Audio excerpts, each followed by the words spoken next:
Thank you. Welcome, everyone. Is there a motion to go into executive session for? Go in there, bro. Where am I? Oh, I'm sorry. Excuse me. I'm back. We're all back. If there's no objection, we are back from executive session. Please join me in the Pledge of Allegiance. Oh, I'm reading the wrong thing.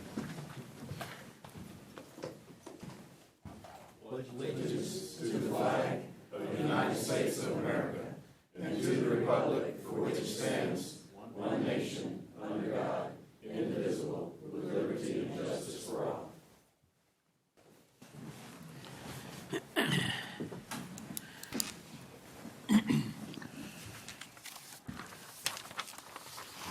Thank you. Let's move on with public comment. Mr. Doyle.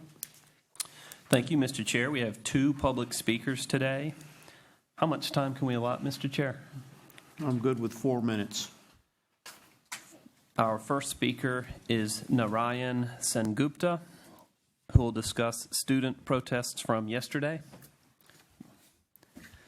And he'll be followed by Ray DeFrico. Thank you, everyone, and good afternoon. My name is Narayan Sengupta. I'm a Cobb County resident, have been for nearly 25 years, a taxpayer, and above all, the father of 2 beloved daughters who attend one in high school and one in Cobb County middle schools. So my understanding is that the Cobb County schools, as of yesterday, have threatened children with suspension, detention, black marks on their permanent records, etc., for having the audacity to protest gun violence for 17 minutes. My understanding is that the Pope High School administrators stood in hallways to deter children from going outside for these 17 minutes. And that similar things happened at other schools. Regardless, at least some students went outside. The schools took their names, and other schools appear to have had similar treatments of other students, of their students as well.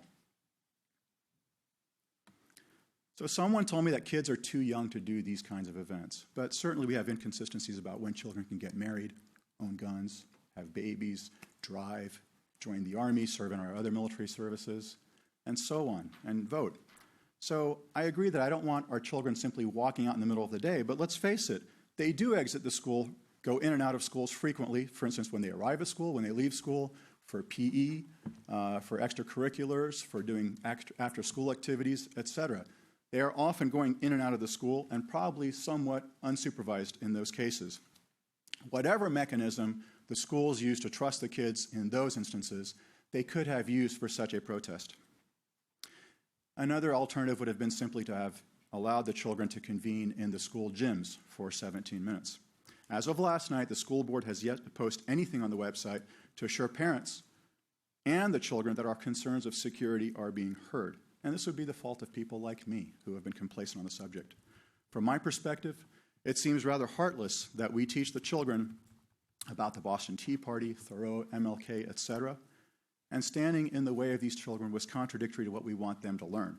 Furthermore, it was a lost opportunity for the administrators and the school board to hear concerns of their main constituency, our children. It was a lost teaching moment to show the children not only why their First Amendment rights are important, but why it is important for those who may disagree to support the rights themselves. It was a bad lesson on how to stifle expression. This is not how we want to raise our future leaders and those who will be our advocates in our future years. I ask the board to reconsider any marks on the permanent records of these children, to address our concerns about school safety, and to show empathy to our children in any such future events. Thank you. Our final speaker, Mr. Chair, is Ray DeFrico, who will discuss school walkouts. Thank you. It's actually Ray DeFrico.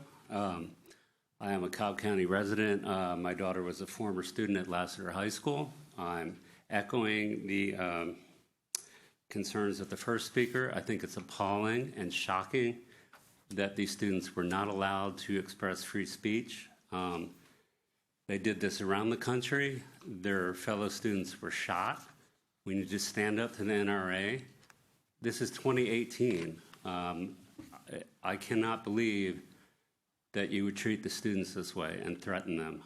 I'm not sure whose decision it was, but I do think it needs to be reconsidered. Apologies need to be issued, if any students were threatened with any kind of future stuff with their college admittance or disciplinary action, that is just unacceptable.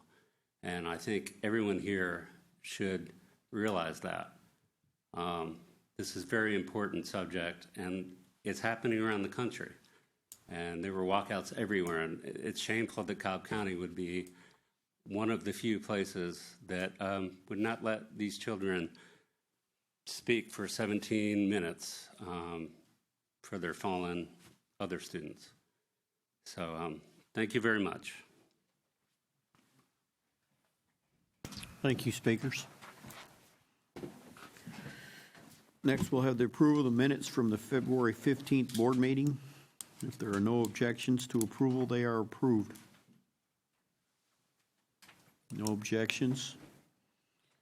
Board business, Mr. Ragsdale, you have Mr. Wilson at this point. Yes, sir, Mr. Chair, members of the board. If it's okay with the board, I'd like to ask Mr. Wilson and be able to move the demographics study update up as he is here. So if that's okay with the board, we'll ask him to come up and make that presentation. Don't take one objection. Stop. I'm good. Mr. Wilson.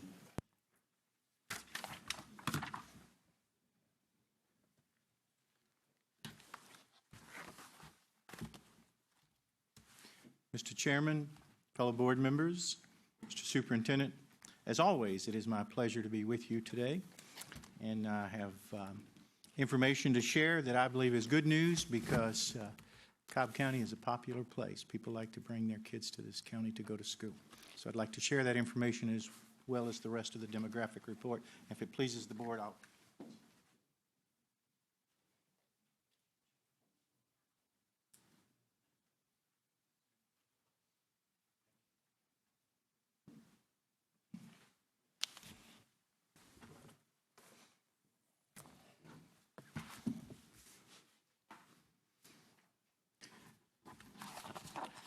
I wanted to provide you with a hard copy because I know from experience, which makes me very happy, that some of you keep this with you and look at it from time to time. And it's good information, and it's always very good when you see that your work is looked at more than once. So you have it in front of you, but obviously you can follow along with me on the screen.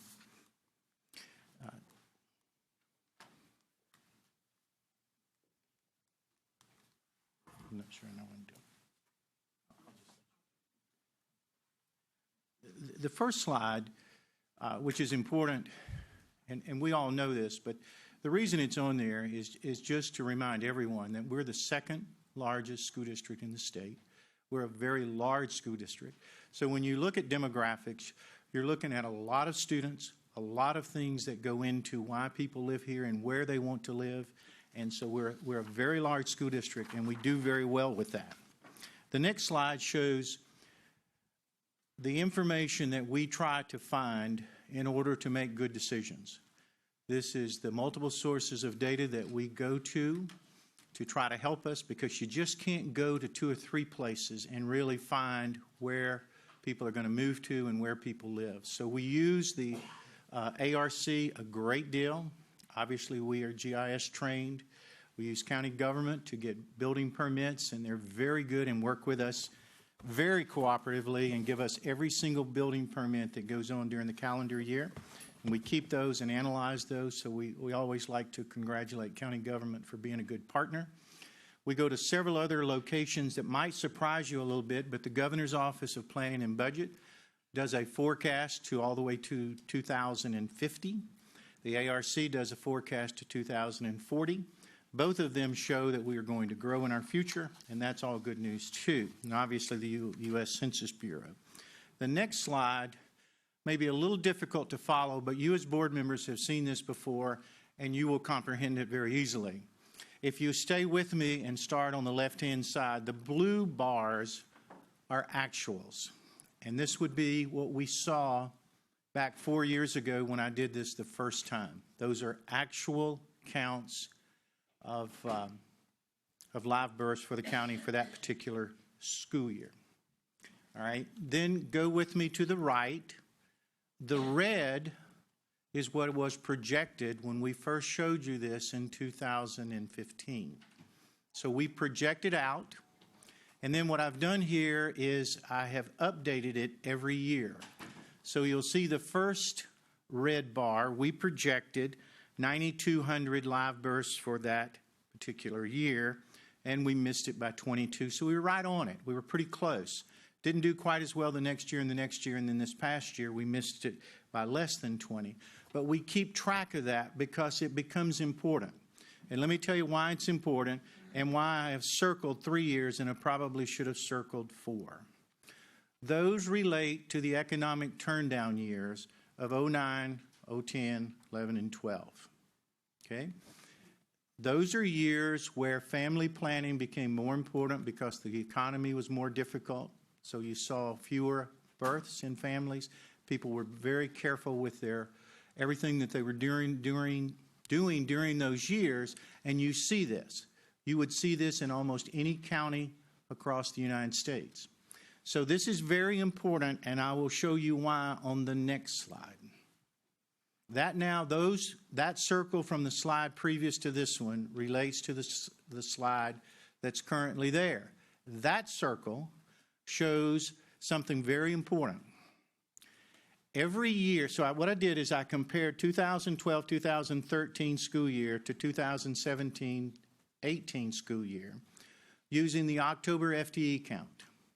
We as a growing school district, you should see that every grade 5 years ago would be less than every grade now.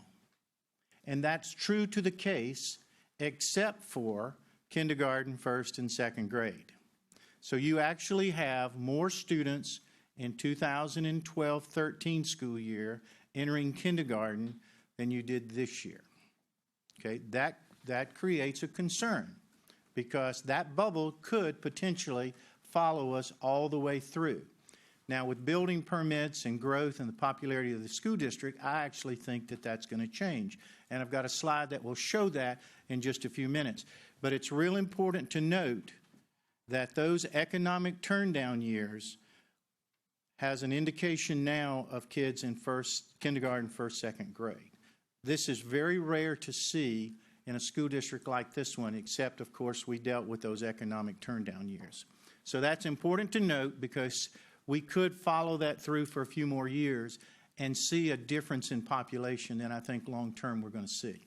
The next slide will show you building permits. And again, I get all of this information from county government. And I can't tell you, they are so good to work with. They provide us with anything and everything that we need. So this shows you, now follow this along, back in the 90s and early 2000s, there were a lot of building permits, a lot of growth in this county. The economic turndown showed, you can see in 08, 09, 010, 11, 012, and then it picked back up. Now, it's picked back up, but it hasn't come back to the levels that we saw in the early 2000s and the late 1990s. This is single-family building permits.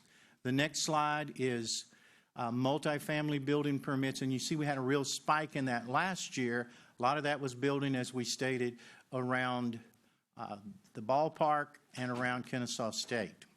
Not as much now this year. Building permits are still pretty good. And then the next slide just simply shows the combination of those. So building permits are good. Building is good, but not to the level that it once was. But we actually believe that's going to pick up some. The next slide is where we try to forecast out. And what I want to share with you here that's really important to us at least, when we first started doing this for you, the superintendent shared with you that he wanted us to be here every year because he knew how things could change. We also talked about the fact that after you go 5 years out, it really needs to be reworked in depth. So a 10-year demographic study, we can tell you right now that we've been forecasting pretty good. But this summer, my demographer is going to spend time doing a complete review, a deep review, so we'll be a little more accurate and a little more in what we believe to be the truth going out 5, 10 years later. So you'll see these numbers are good. We see the growth in the high schools, and that's before that bubble hits, of course. So then the next slide is the middle schools, and you'll see some positives there. And then the next slide is the elementary schools, where you'll see a little bit of negative enrollment. Not much, but a little. And we believe that will actually correct itself, but we couldn't put this on here knowing what we knew about the slide 3 and 4, that there could be some potential of a lesser enrollment in those elementary grades in the near future. The next slide, that's just more elementary. One more slide is going to show more elementary, and you can and so there I put that on, and I've hesitated to leave it on there. I thought about taking it off, but it does show that the elementary school enrollment is going to go down just a little bit. The middle school enrollment is still positive, and the high school enrollment is going to go up.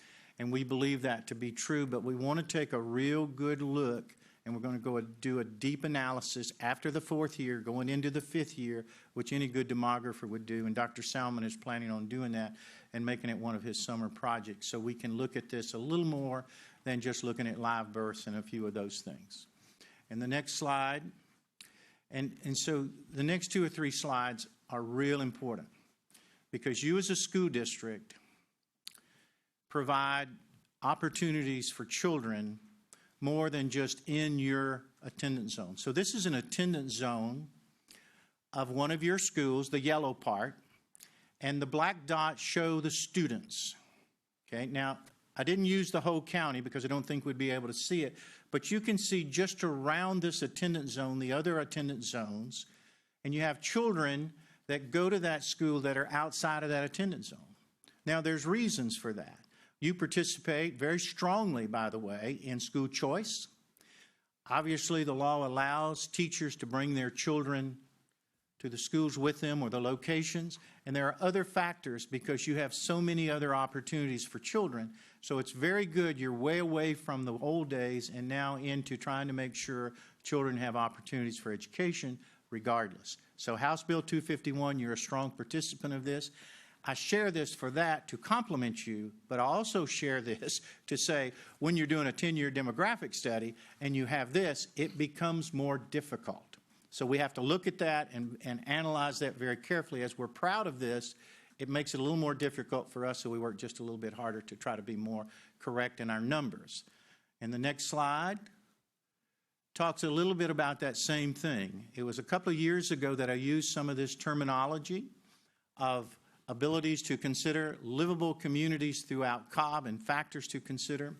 Because you participate in specialized academic program, I listed 3 on there, I could have listed 10. It gives you a great opportunity for education of young people, and it makes it more difficult for demographers to try to determine. But we like to say this: mobility, movability, walkability have become trends. So they may want to live in Cobb County, but they're okay living in a mixed-use development, or what might have been considered maybe an urban development, but now it's moved to suburbia.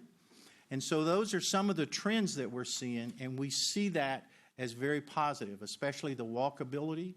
Families are now wanting to live in all parts of our county, but have the ability to walk to school, as well as neighborhood parks, etc.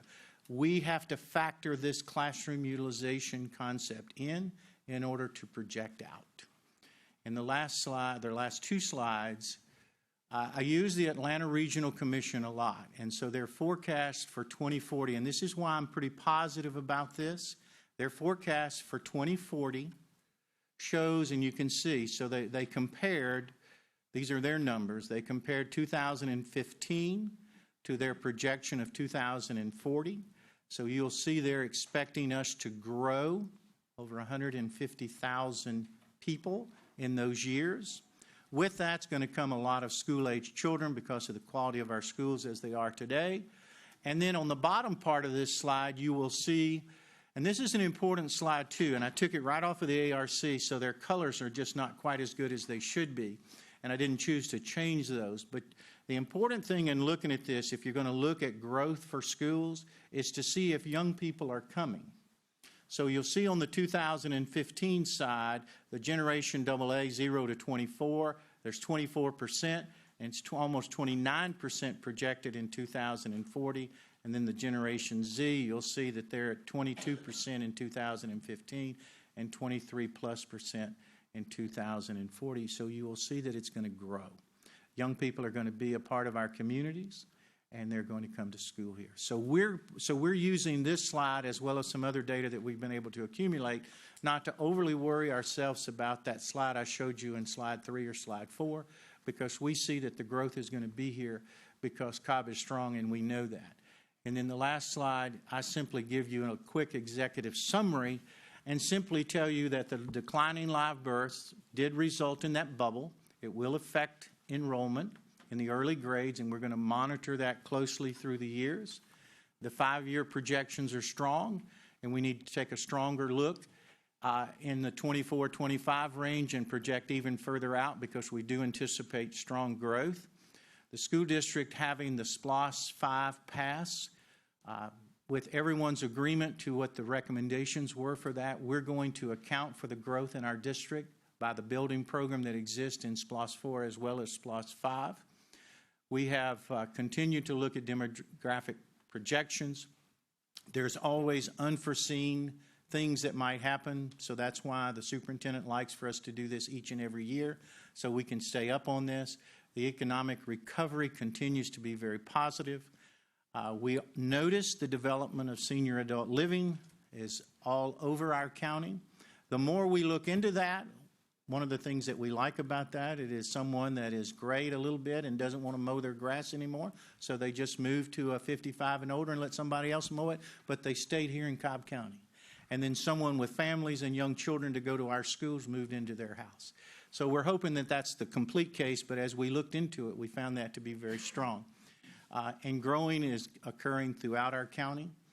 There is no one part of our county that is not growing. It's all growing, some faster than others, certainly in the Mableton, Smyrna area faster than others, but it's strong everywhere. We appreciate the opportunity, Mr. Chairman, to do this for you every year. We work hard at this, and we believe we've been pretty much on it every year. We just need to do a little more work as we go into year 5 because we've got some predictors there that we're not 100% sure of yet. Thank you, Mr. Wilson. Any questions? Mr. Sweeney?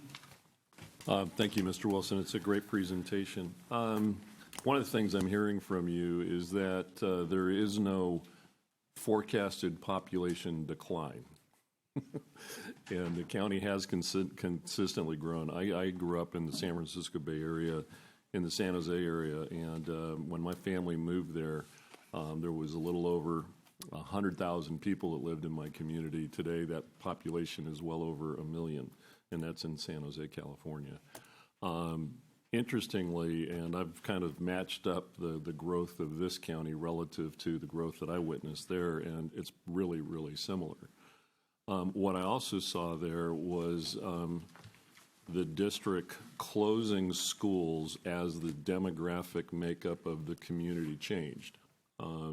There was not a lot of new families moving in and so forth. They started to close schools, and then they ran into capacity issues because on the back end there was another wave that came through that basically said, we need more schools, we need more capacity. Do you foresee anything like that happening here?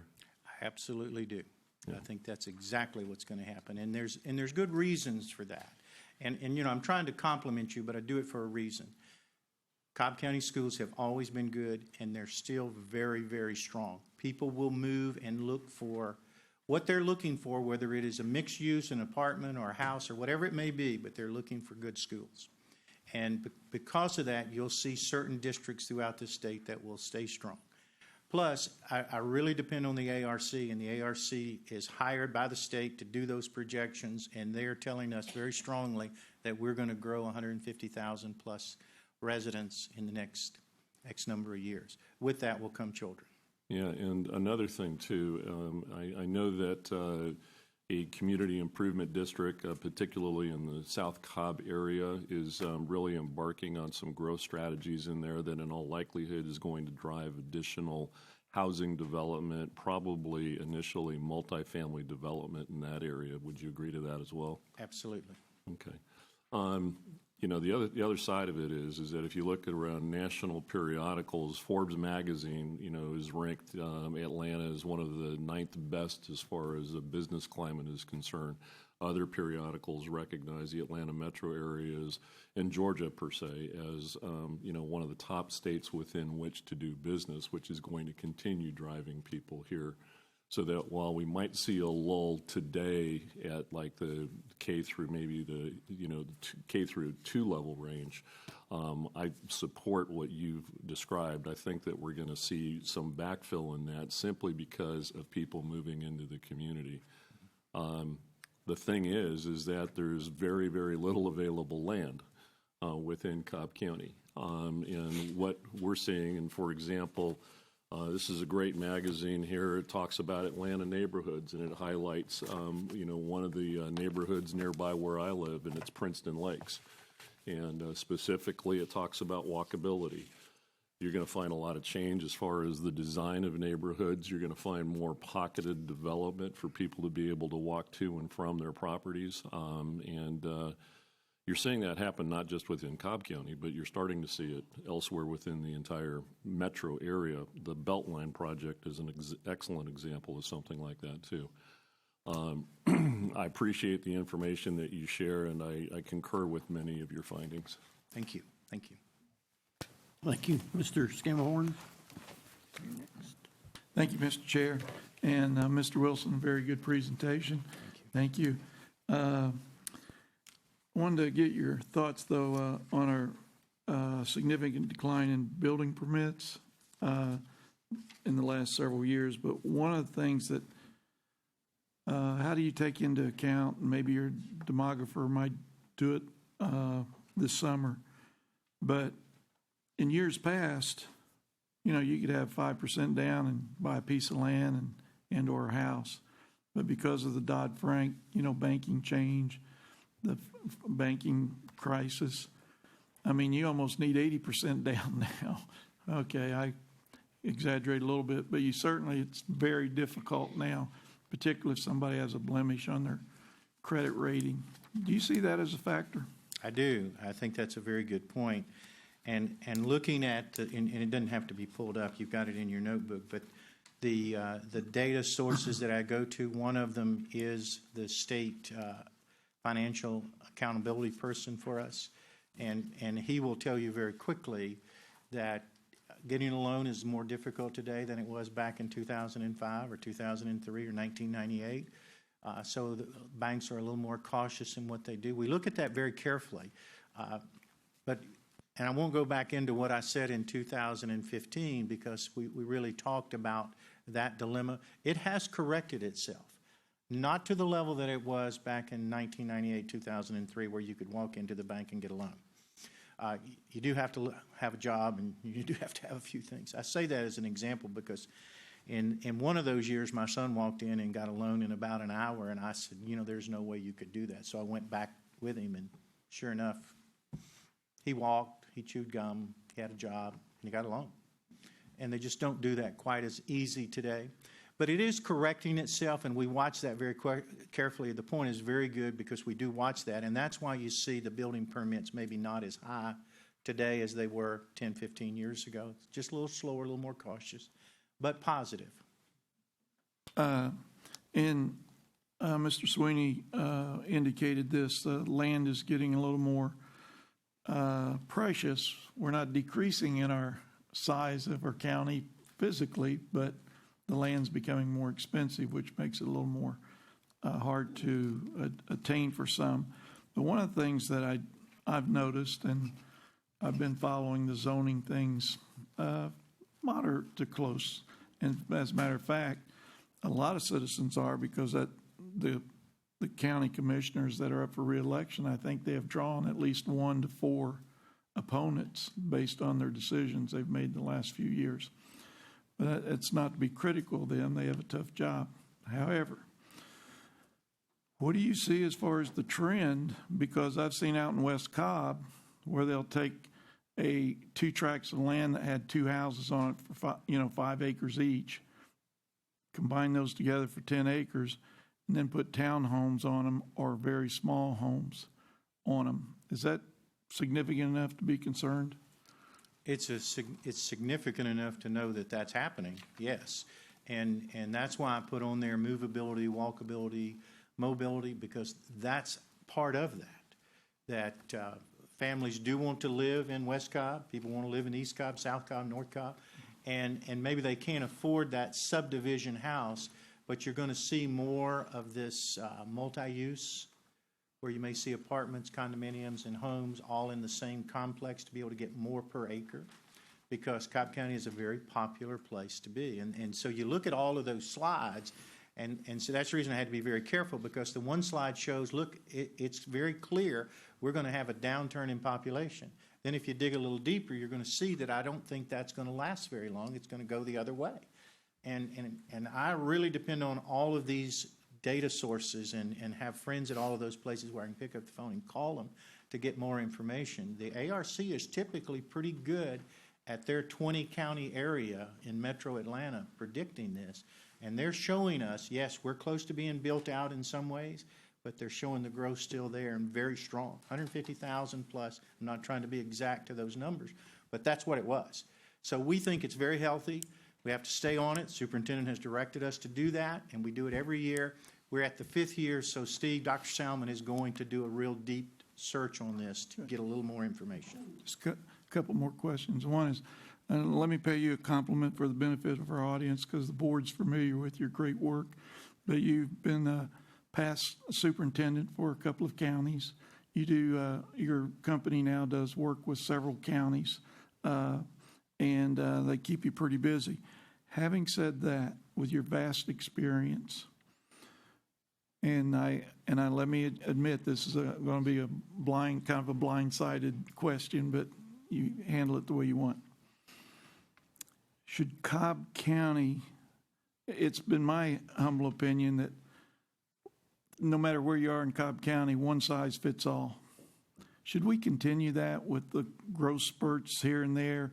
And if we shouldn't, that makes our job a little more difficult trying to guess where the population's going to go, because you just don't throw up a building overnight.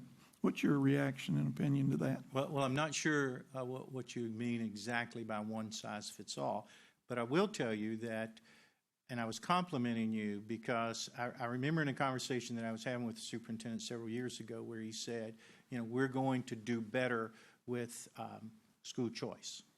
And y'all have done that. You do very well with that. And that allows families, if there's seats available, to have more of a choice.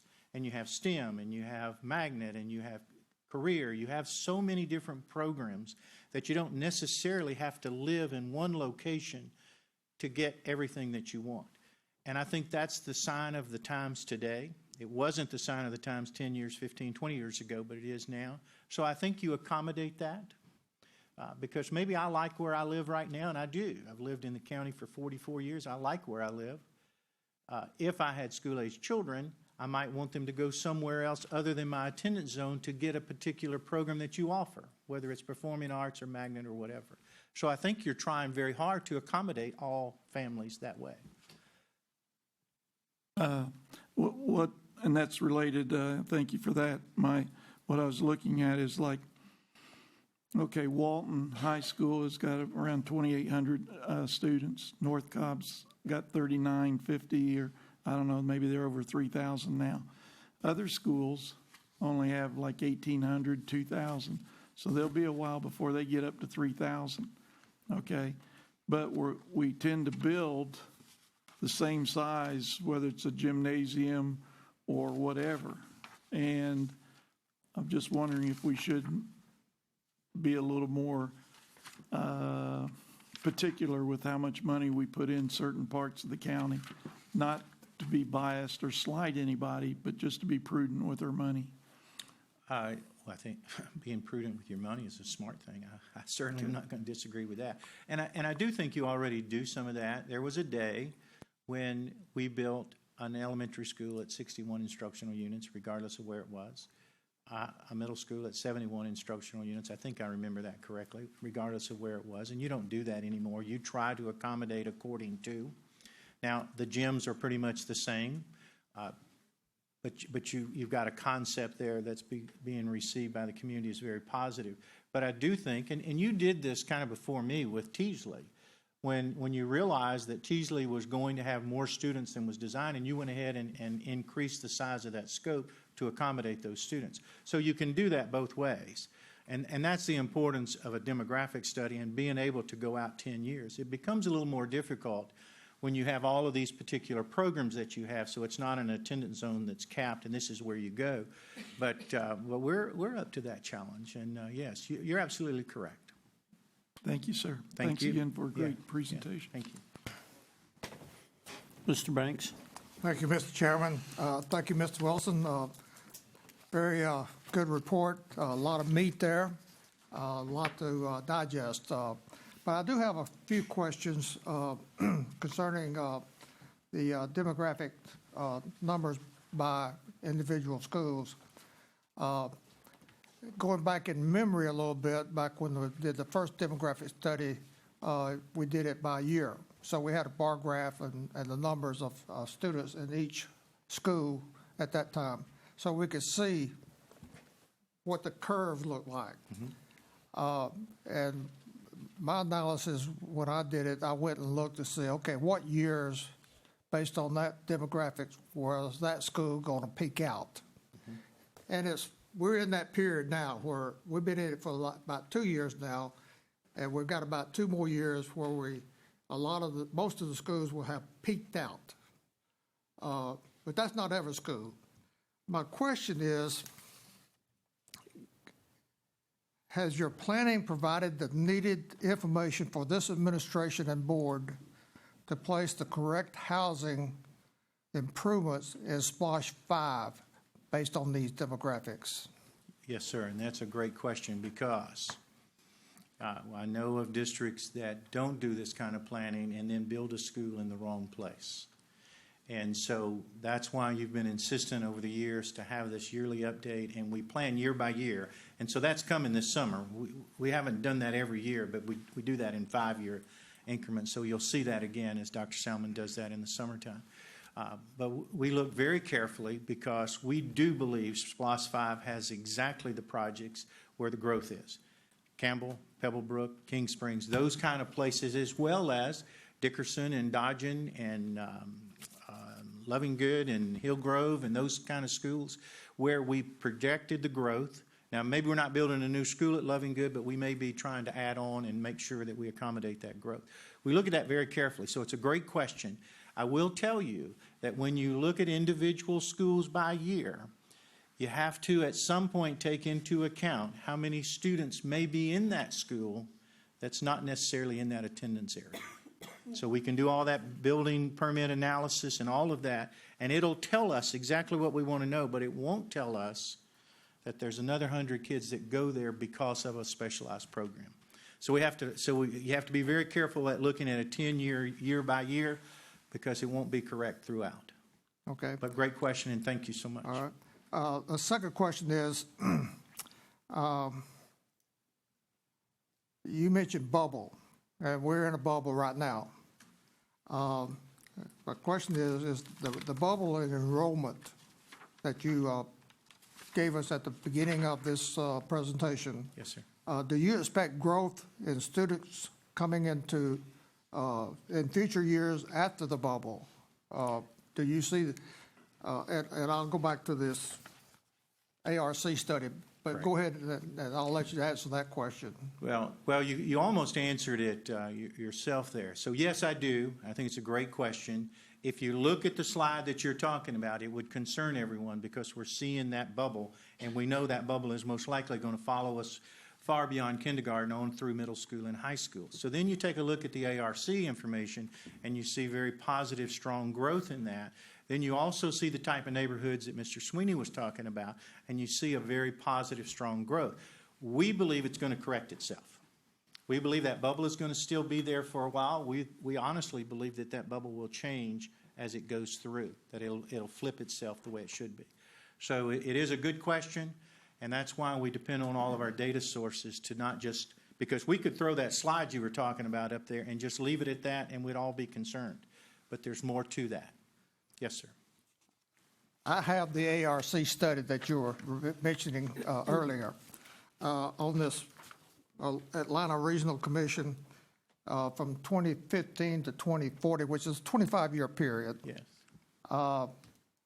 it shows that Cobb County is going to grow in that 25-year period by 22%. Well, now that's less than 1% a year. In your numbers, if you take the 150,000 growth in the next 23 years, if you divide that in half, that's 75 families. Now, that 75 families, how many of them will actually have children? Because a lot of that 75,000 or the 150,000 will actually be in apartments, and so they may not even be married or don't have children. And as you mentioned earlier, or was mentioned earlier about the senior living, the 55, so that's going to change that dynamic also as that increases in our county in the long run. So, can you give us some kind of projections on what this is telling us? I can, and this slide that's up there now kind of talks to what you were talking about. The 2015 to 2040, this is the Atlanta Regional Commission, the ARC forecast, and you've gone to the ARC, so there's more pages than this. Right. But I brought this one out because it shows a very positive increase in families, or people as it's listed. But then the chart right below that, what you have to look at there is, okay, who's going to be that 150,000 people? Is it going to be people who look just like us by age, or is it going to be young folks as well? And this shows that between 2015 and 2040, we're going to have a larger population of young people than we do now. So that's a positive sign. And so you got to take the whole, and so, Mr. Banks, you've looked at the ARC, and you know that it's like 50 pages long for Cobb. So I didn't put all that on there. But when you analyze all of it, you'll see that we're going to be very positive in our future if what they're predicting holds. Okay, and let me go one more question. Looking at that same chart, your Gen Z and Gen AA is about 51%, 52%. How, and these are 0 to 17 or 25 to 42, so these are much younger people coming along. Yes. And so I assume you took these breakdowns to determine the births that are going to be anticipated in the future. Yes to that, but know that we've projected birth rates out to a certain year, and the ARC goes all the way out to 2040, and we haven't gone out that far. We go out about 5 to 10 years ahead of ourselves to project that. They go out to 2040. I mentioned the Governor's Office of Planning and Budget. They go out to 2050. And we use those numbers too. I'm not 100% sure that going out that far is going to be a good predictor. So I stay with the ARC, even though I use both documents. The good part, and you mentioned this, is the 23+% and the 28+%. So it's a higher number than what's currently here in 2015, 2017, 2018. So they're actually predicting that we're going to have more young people in 2040 or somewhere between now and 2040 than we have now. That's what that tells us. It also tells us that there's an aging population, and so we're not going away, but the young people are coming, and I think that's really strong for a school district. But it's also telling us that Cobb County is the lowest growth county in the metropolitan area. We're on the bottom of the growth. By percentage. Well, we're near the bottom along with DeKalb, Gwinnett, Fulton. So the tighter, so what that ARC chart is showing you, the ones that are closest to Atlanta are being closer to being built out. Then you go to that second ring and you'll see Barrow County, you'll see Newton County, you'll see Paulding County. The further you go out, they have a higher predictor of percentage, but not by number. Right. Yeah, I look at it, Paulding County, they got 74% growth in the next 25 years. Yes, sir, you're correct. And in that 20-county analysis, they're third of the 20, with Forsyth County being first and Barrow County being next. Yeah, and Forsyth County is 108%, so it's going to double in size in the next 25 years. That's a huge. They've got our problem we had back in the 80s. You're right, but we have a very positive forecast for ourselves. Yeah. So our growth is not what I would say unmanageable. Great point. Yes, sir. That's Because absolutely it's not- correct. it's It is not- a very manageable growth. Right, because it's not just out of sight like Forsyth County is. That's right. So, We dealt with that some years ago. yeah, back in the 80s, or 70s and 80s when we started building schools everywhere, in the That's right. 90s. That's right. You're right. To meet the It is a population growth. manageable growth. It's a positive growth, and we should be very proud of the school district because I think personally, of course, I may be biased about this, I don't know, but I think the reason that we have this positive growth is because of the Cobb County School District. Yeah, I think Cobb County is very attractive. Yes. From a student standpoint. I do too. For the parents. Thank you, Ms. Wilson. Thank you. Thank you, Mr. Banks. Ms. Thayer?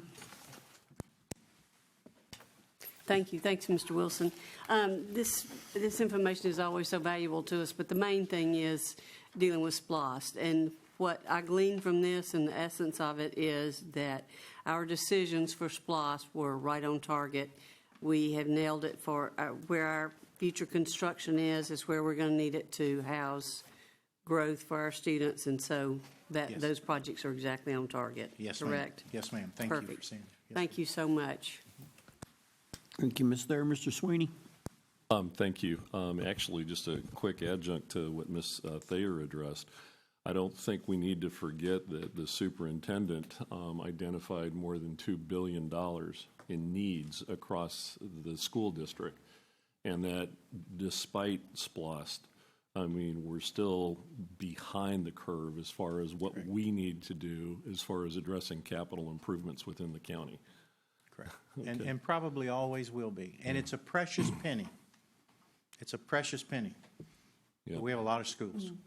What I wanted to bring something up, and Mr. Banks kind of hit on it, and you illustrated it in this slide, is that, if you look at the bottom right section in the black there, where it's talking about 28.8% of the population projected to be Gen AA, by 2040. Even if there is a decline in the percentage of birth rate, it's still a much larger number. Yes. And that's really, the cause behind much of these bubbles and these waves when you start to get this, because as the population grows, and even, let's say that even if the birth rate stays at the same growth rate today, then you're even talking about considerably more people. That's correct. One of the things, Mr. Scamelhorn hit on this as well, and it has to do with senior development. And what I'm hearing and talking with many of the realtors within the community is that, post-recession, really from 2008 forward, there was a lot of seniors that chose not to sell their homes because the value of their homes declined significantly. And now you're, almost 10 years later, these people have had deferred maintenance or have not chosen to improve their homes, but they still have too much home. And so they're looking for viable, cost-effective places to reside. And then what's happening, once they move, they're actually, families with children are moving into these neighborhoods. Correct. And it's evidenced very, very clearly at the bus stops that I see on my way into work. Where I used to see, 3 or 4 children out at a bus stop, now I'm seeing 10 or 15 children at the same bus stop. So, Cobb's going to continue to be a very, very attractive place to live. It was a long time ago an agrarian area. It became a suburban area and is kind of migrating in some respects to a bit more of an urban area. The one thing, though, is that there's a belief among many that the millennial generation is very interested in only living in walkable areas and only living in, we'll call it, kind of a communal arrangement, where it be a townhome or something along those lines. Studies have already been completed that basically are saying that once they get married and once they have children, they are actually looking for the suburban type of environment. So we'll still continue to see initial growth in, near, and around probably the Cumberland area, for example, or any other business center, anywhere there's townhome development, anywhere where there's transit options. But as those families or as those children, I should say adults, begin to age a little bit and they begin to have children, they're going to be seeking the same suburban lifestyle that many of the people within this county enjoy today. Would you agree with that? 100%. 100%. Thank you. Thank you, Mr. Sweeney. Any more questions on that? Thank you, Mr. Wilson. Great job. Thank you. Thank you so much. Ready to hear board business? Let's begin with the F&T Oversight Committee. That'd be Mr. William. Appointments. Mr. Chastain, do you have some? Thank you, Mr. Chair. Yes. My two appointees to the F&T Committee, Thea Powell and Wayne Brown, have agreed to continue for another year. And while I'm at it, I want to thank them for their service and all the members of the F&T Committee that take the time out of their life to be able to come in and represent the citizens as they review the SPLOST budget. Thank you. Anybody else have an addition with that? Okay, Mr. Scamhorn with the F&T Committee report. Thank you, Mr. Chair. The F&T Committee met on Tuesday, February 27th, 2018. The following officers were elected for 2018. Mr. Larry Darnell as chairman and Dr. John Crooks as vice chairman. The secretary position is still vacant and no nominations are made for that position. And there were no board-approved projects for the committee to review. And our next meeting will be in May, and I don't have the date with me, but Mr. Adams, do you happen to know? I know you may not have it with you, but that's okay. Our next meeting will be in May. So, thank you, Mr. Chair. Thank you, Mr. Scamhorn. Any questions for that? Okay, the next three on our business are Mr. Morgan's salary study. Mr. Ragsdale, Mr. Morgan, go ahead. Thank you, Mr. Chair. Good afternoon to everyone. Yes, I would like to have a, salary study report or presentation, Mr. Superintendent, so I yield to that. I ask Mr. John Adams to bring information regarding that item. Thank you, sir. Mr. Morgan, thank you for the opportunity to talk about my first love, human resources. As much as I enjoy operations, it's nice to talk about some HR things. Repeated studies show that the most important factor that we can control in determining student success is teacher quality. And as Mr. Ragsdale has said numerous times, the success of our district rises and falls on the shoulders of our teachers who are doing the real work. Whenever I get the chance, I tell principals that other than maintaining school safety, the most important job of a principal is to select, hire, and retain highly effective teachers in order to maximize student achievement. And we do an excellent job of that. We have the best teachers in Georgia, if not the country. But districts in Metro Atlanta are in fierce competition for talent. It's even probably more fierce at the principal and key administrator level, so we just have to be aware of that. You hear a term in human resources these days, people talk about total rewards. It used to be total compensation.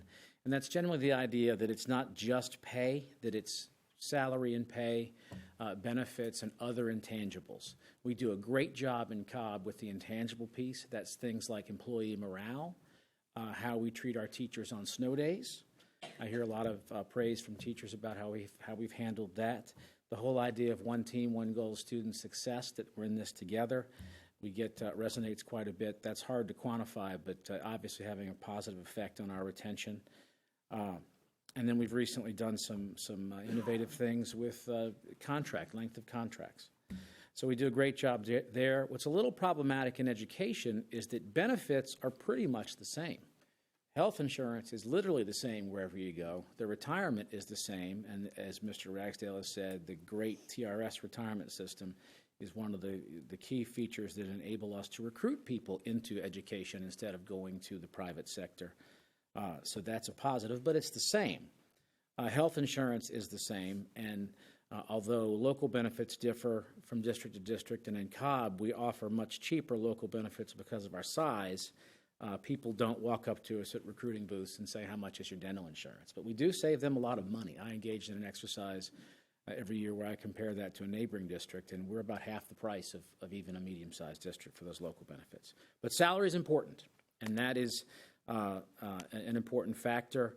It's especially important to younger teachers who make up the bulk of our new hires, not necessarily millennials, but folks who are maybe looking to move out of their parents' basement and buy their first car or pay off a student loan.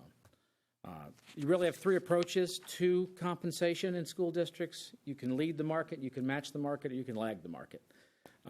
Ideally, obviously, you would want to lead the market and have your salaries be towards the top and go after top talent.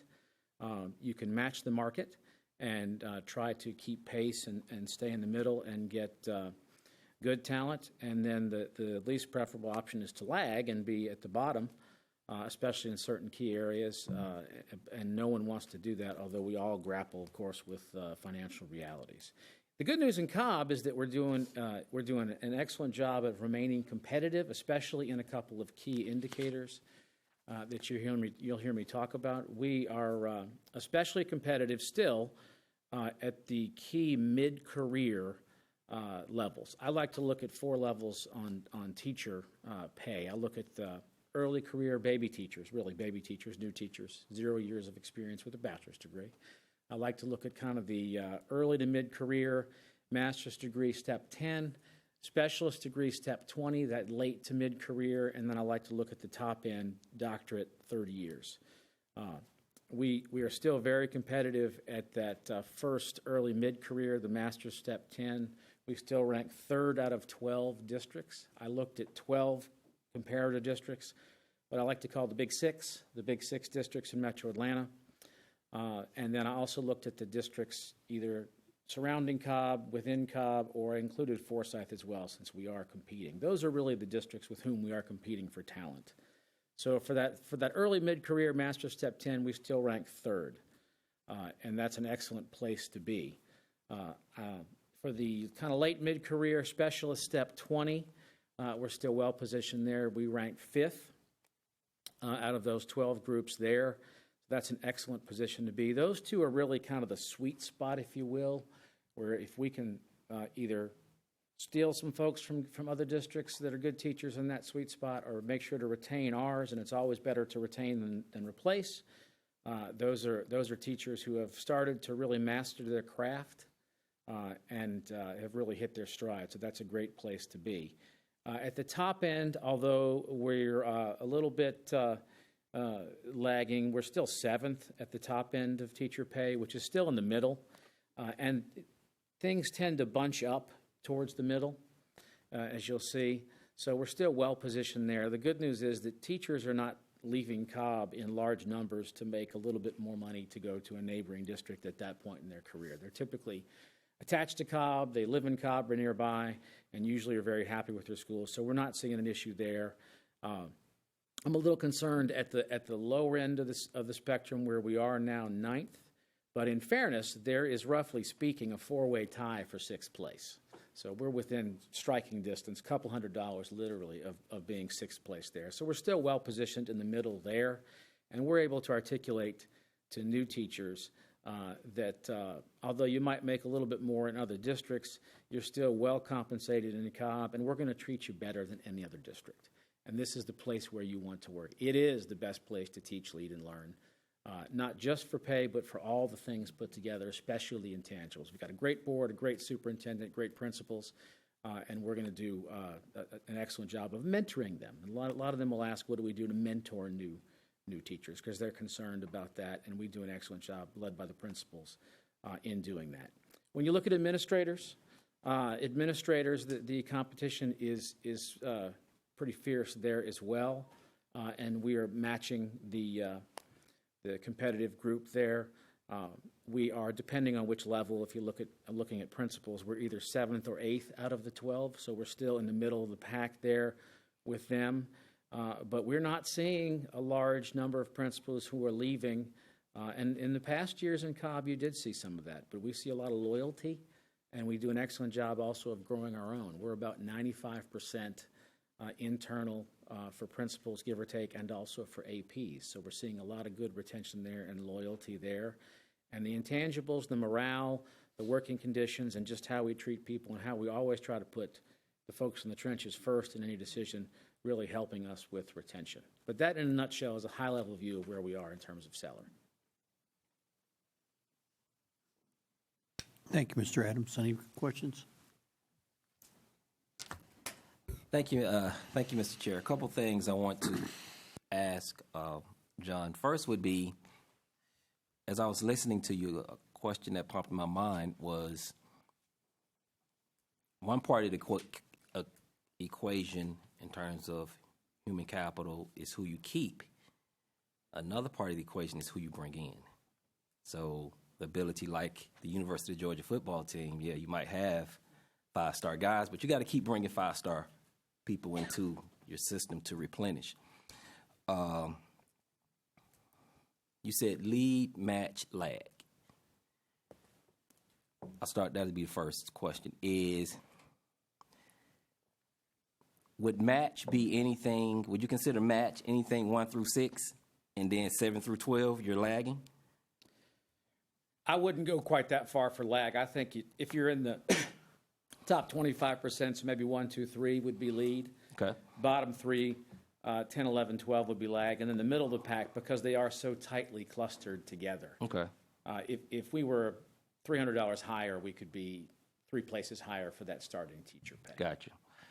Other question I have is it common practice in just education, so this is not necessarily Cobb-specific type of question, that some years you don't get a step increase no matter what? Is that just like common practice anywhere in education, or is that something that's hit or miss depending upon the district? And I can't speak for every state, but in Georgia, there is a state salary schedule that most districts match in general terms. So you typically see school districts in Georgia have step raises annually for the first 10 years or so. So you get a pretty steep increase, and then you'll see every 2 years or so in the mid-career, and then every 3 years or so at late career. So it's a pretty steep curve, and then it levels off. But to answer your question, that is typical that you will see a couple of 3 years, depending where you're on a plateau. I have another question, Mr. Chair. Help me to understand what I'm missing in that equation, because it seems inherently unfair that if I'm year 10, I get a step increase if I evaluate as a satisfactory educator or an excellent educator. And then, so in theory, if I'm at one of those years, and let's just say I rate out as a 4, I'm not getting a step increase. No matter, just not getting it. Is it something that I'm missing in that equation, some variable that I might not be considering, that as a teacher you don't get a step increase certain years no matter what? There's part of it is there's a factor of that's how they've always done it, and we could have that discussion. Part of it, however, is something a little different because you got into different evaluations. I think we would probably all theoretically agree that people who are really good at their craft, whether it's a wide receiver for the Falcons or a first-grade teacher, that people who are really good should be compensated at least somewhat better than people who aren't very good at their craft. The tough part, and I think teachers in general would agree with that in principle, the tough part is finding a metric that everyone can agree with that would be where the juice would be worth the squeeze on that, so to speak. So my question would be, regardless to the metric, if I rate out as satisfactory or excellent, I think it's hard to argue that, and I'm not saying give them something that, hey, this person not getting. So if I'm year 5, you year 5, Brad, you get a step increase, and you got a 3 overall. I got a 4 in step 11. I got a overall 4. I don't get anything. I just, there's always going to be a metric, but in my mind, if you rate out satisfactory or higher, you should get a step increase because you've been there 180 days, 220 days, whatever the case might be. And I was just trying to see if it was something in that equation that I was not considering for our teachers when it comes to step increases. Let me jump in here. So the short answer to your question is no, you're not missing something. Okay. There are, and again, it's basically across the state. I don't know of any school districts that vary from the state salary schedule as far as steps go. Now, I don't know all 190 school districts by memory, but I would tend to say there's not any that vary greatly. Now, there are plenty, and you've heard me say this, that vary greatly on how much above the state salary schedule we pay, and we pay anywhere from 20 to 27% above. But as far as the steps, you're right. Education is one of those, and that's where it's vastly different from corporate, right? Because corporate, in sales, you make your number, you get the bonus. You don't make your number, you may not have a job, kind of thing. In education, and fairness aside, it's basically a longevity increase, if you will. Like if you've been here 10 years and the step on the salary schedule says you get a step increase from 10 to 11, you're going to get that as long as you're employed, right? So in the past, unfortunately, budget-wise, we've had to do things like limit the step by 6 months. And it's kind of amazing that actually saves us $5 million as a district. So those things are there, and fortunately, we've been able to get out of that. So that's not an issue. So to some regard, we get so focused on, what the state is going to do as far as a raise and that kind of thing, that we do sometimes miss the forest for the trees, which is, yes, we are still doing step increases. Now, granted that there are plateau phases, one of which I know is 15, right? You don't get a step increase after 15 until 2 years, I believe, 2 or 3 years. So that being said, though, I think it is important for us to acknowledge, we do keep the budget going to where we can fund those step increases, and that's why a lot of people don't understand when we talk about quick budget preview. There might be a bonus in this coming up budget, recommended at least. But when we say we can't afford a raise, but we can afford a bonus, it's that sustainability, such that when you give that 1% raise across the board, you got to realize that next year those step raises come in, and you got to extrapolate that 1% moving forward. So it is a very complex issue as far as salary and compensation goes, but that's one of the reasons that with a $1 billion budget, we're over 90% of that budget in people. So unfortunately, when budgets get tight, there's only one place to go, really. And it's also equally hard to believe that the operation of the school district minus SPLOST is on 10% of the entire budget. So, but the short answer to your question is no, you're not missing anything in that. I hope that helped. It does. Yes.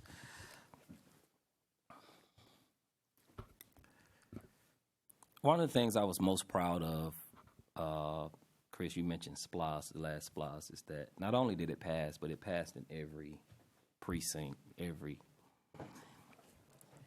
and you always, it's easy to say, I support teachers. It's just easiest to roll off your tongue, I support teachers. But let's be honest. If our teachers had not supported our latest SPLOST initiative to the degree that they did, I'm not saying it would not have passed, but I don't think it would have been just a landslide across the board. And something else we've talked about, Chris, is we cringe when we think about if there weren't SPLOST. If it weren't SPLOST. So this is the equation I make in my mind, guys. Right now, as we're sitting here, we got teachers in middle schools and high schools out there working hard, humping it. SPLOST, to a large degree, is contingent upon teacher buy-in. So it's hard for me in good conscience to say, but we have a salary model that does not give you a step increase when you deserve it every year. Like, to me, that those two things don't equate. You are carrying the life, you're the engine of our school district, but there are certain years we're going to say, I don't care what you did, John Adams, you're not getting it. And I know there's a delicate balance between the amount of money you have, and what's feasible, but I just think that it does a disservice to our teachers that we follow a model that don't reward step increases every single year that you deserve it. And again, I'm not blind to the whatever financial realities that might exist, but at the very minimum, I think I'm not talking about the state of Georgia, I'm not talking about any of those people, us, 7 of us, need to give more thought, energy, effort, and urgency to how do we start to get away from that. Because I think it's unfair to teachers when you think about step increases year in, year out, when you deserve it. Thank you, Mr. Chair. Thank you, Mr. Morgan. Mr. Scammahorn. Thank you, Mr. Chair. I'd like to start, not to put Mr. Morgan on the spot, but, and then I'll move on to my comment. Do you have not detailed, but do you have a suggestion on how to start changing that? Yes. Okay, I'll yield so we can hear. Listen. In terms of step increases every year, or just, were you talking about step increases? Eliminating the term step increase, you're looking to increase a deserving teacher's salary every year. That's. Well, I think step one would be this. We direct our superintendent and his staff to look at a model or potential models in which you say, okay, this is what it might look like if everybody got a step increase. He might come back and say, you know what, bruh, let's just, or you might say, wow, let's do a proof of concept, or I don't know, but I think it starts in terms of proactivity and initiative. I think it starts with the very minimum board approval to have the superintendent and his staff look at what that might look like or what that might suggest, because as John said a few minutes ago, my belief is we've done it like this so long that nobody even thinks about it. That's just what it is. And I think that would be a start to, I hope that answers your question, Mr. Scammahorn, about what it might look like if we said, you know what, if you're a 3 or 4 every year in the Cobb County School District, I don't care whether year 4 or year 15, if you earn it, you'll get your step increase. Thank you. Mr. Adams, I was wondering, for everybody's benefit, particularly the audience, how do we add that 27%, Mr. Ragsdale saying that we pay above the state recommend step increase? And it'll vary a little bit by level, but that figure, 27%, we essentially use local funds that the state does not give us to provide extra pay to our teachers. That's why, for example,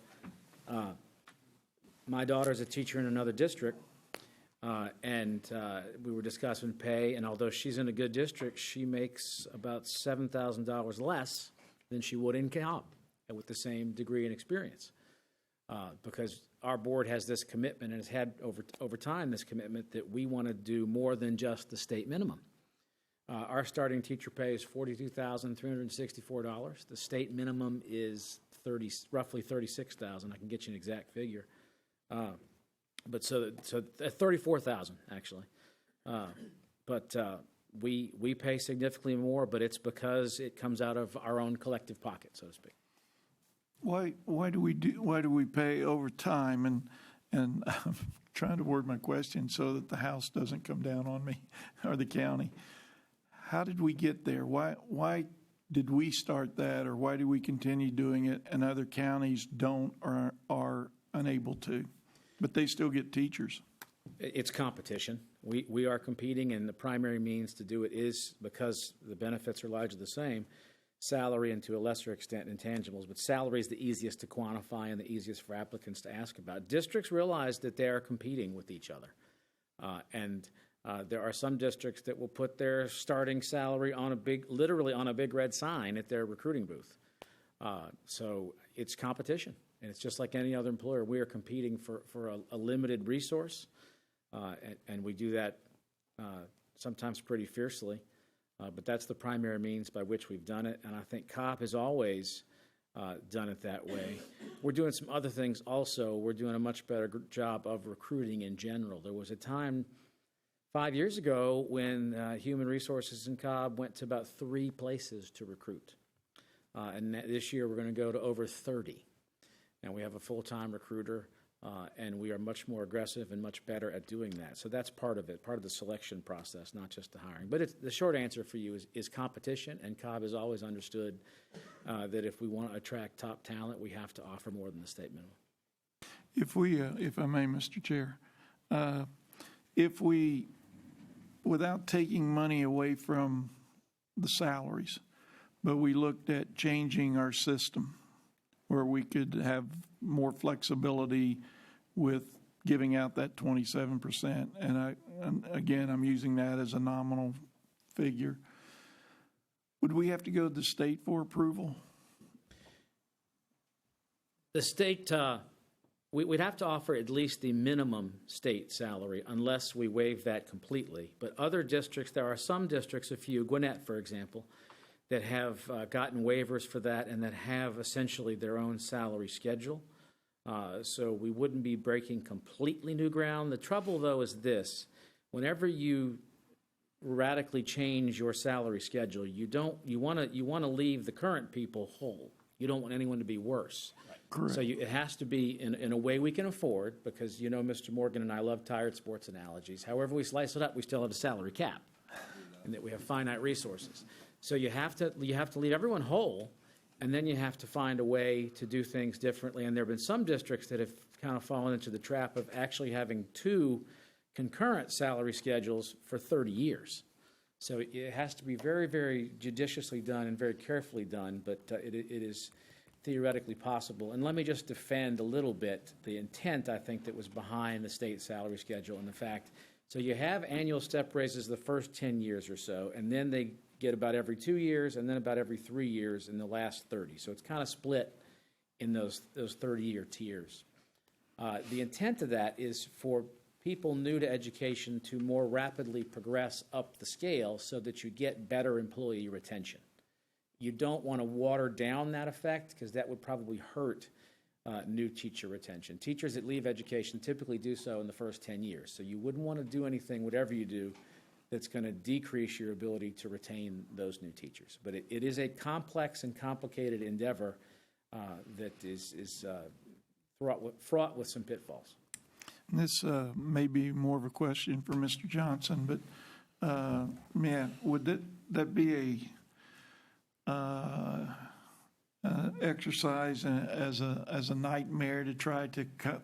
I don't want to say think outside the box, but think if a different system may serve us better in the near future. You know, you don't want to just do a proof of concept or whatever or willy-nilly, and I'm not proposing that. I'm just asking how big of a paper shuffle would that be to try to come up with a more progressive type, rewarding type system? Let me jump in here. I served on the governor's advisory, whatever it was called, committee a couple of years ago, and that's when the ERC was just getting started. And one of the points that the ERC was the Education Reform Committee.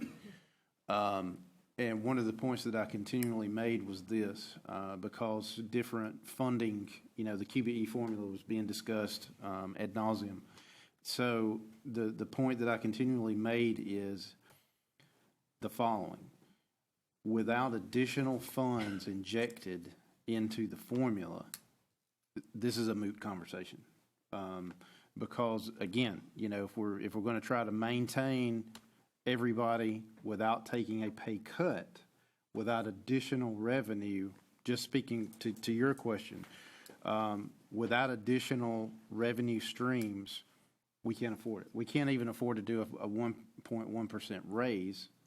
We were doing and are still did this year a bonus. So to think outside the box, it would be an exercise in futility because there's no additional funds. And that's what I kept trying to get across to, when pay for performance was the topic, on, okay, how, because that's kind of what you're getting at too as well, Mr. Morgan, about, if you are a 4 and you get an excellent evaluation, you should get, a salary raise.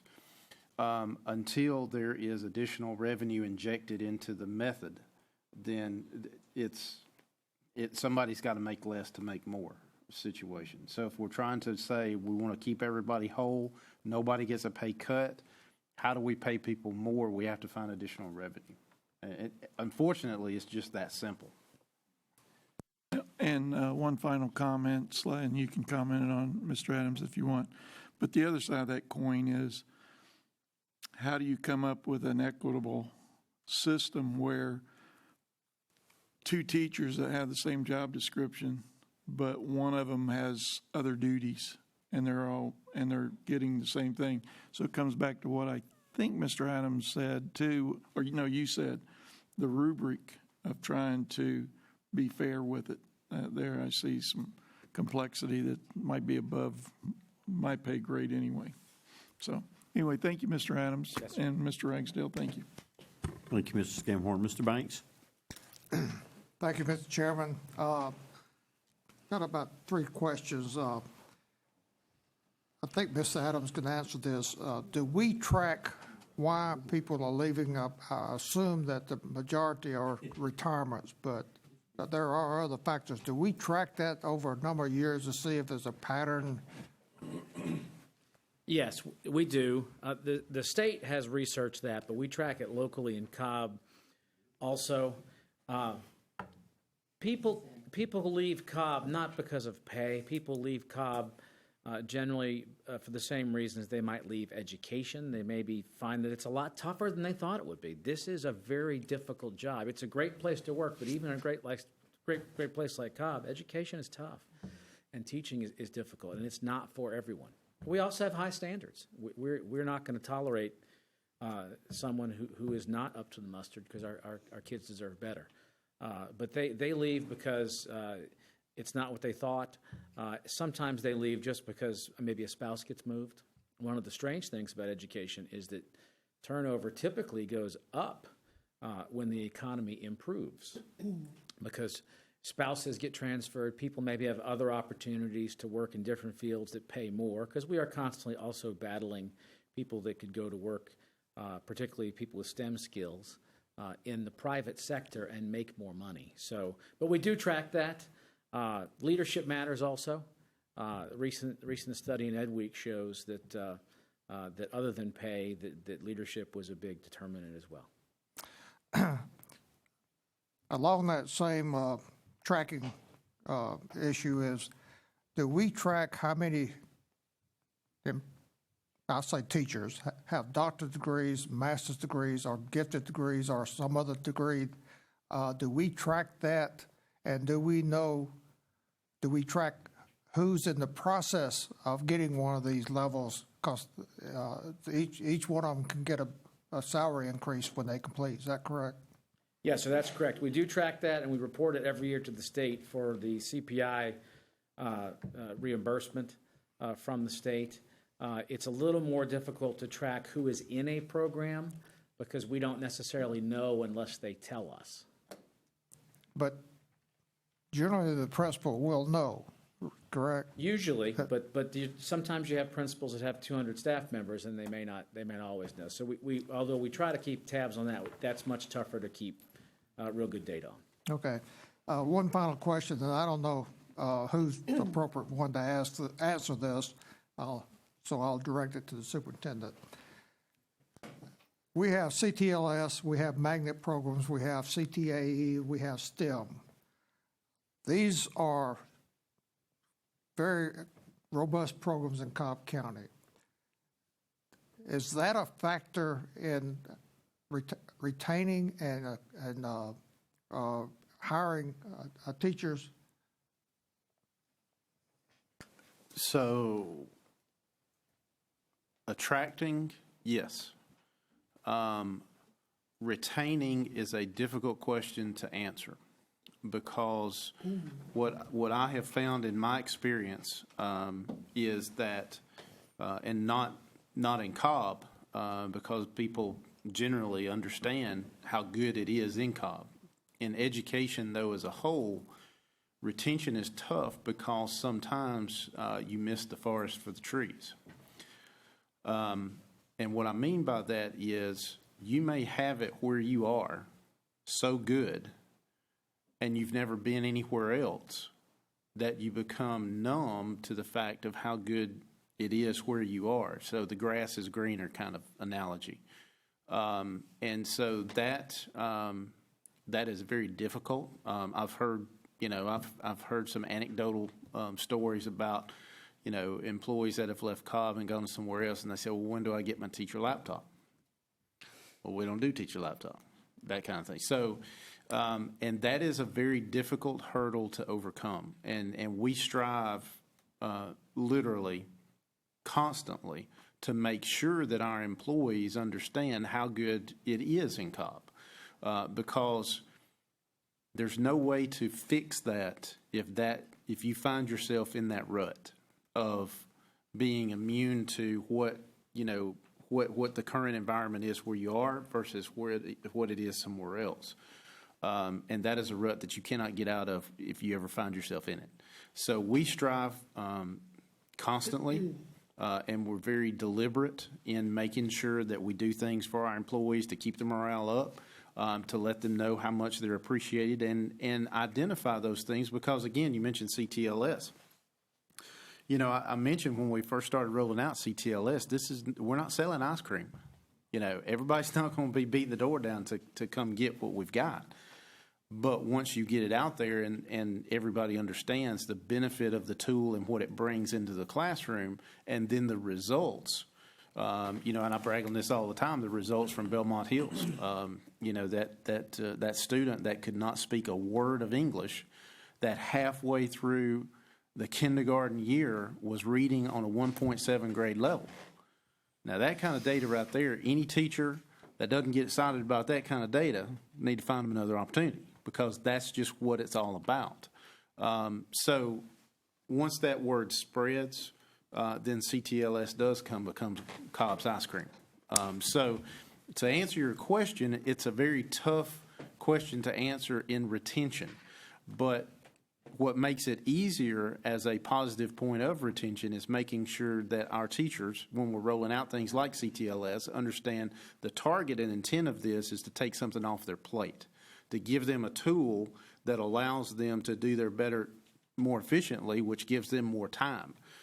So it's a yes is an easy answer, but the retention piece of it is a little bit more difficult. Okay, well, that brings up another question then. We have many AP teachers and gifted teachers. Are these teachers generally the ones that have long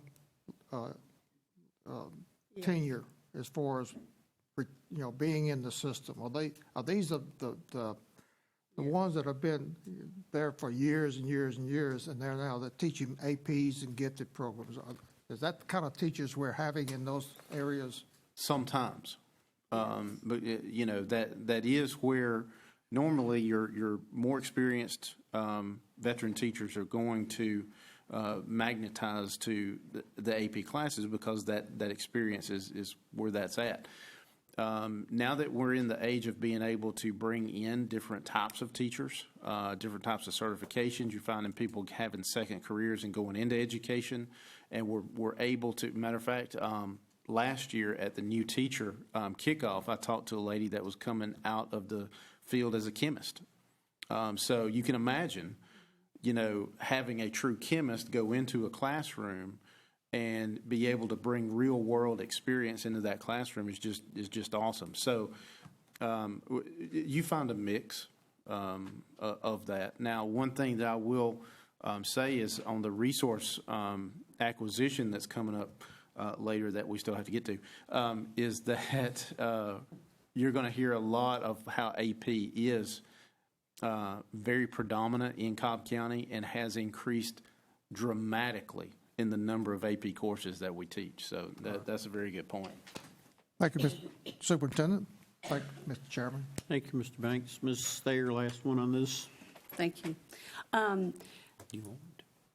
I know that through the years, Mr. Adams, I have heard teachers talk about, oh gosh, this next year I'm not getting a step increase, so I know it is somewhat of an issue with teachers. They would never leave us for that. It's not that big a deal. But I know that, and I also think it would be a nice, and I'd not thought about it, Mr. Morgan, but it would be a nice recruiting tool if we could say in Cobb County, unlike these other counties, you get an increase every year.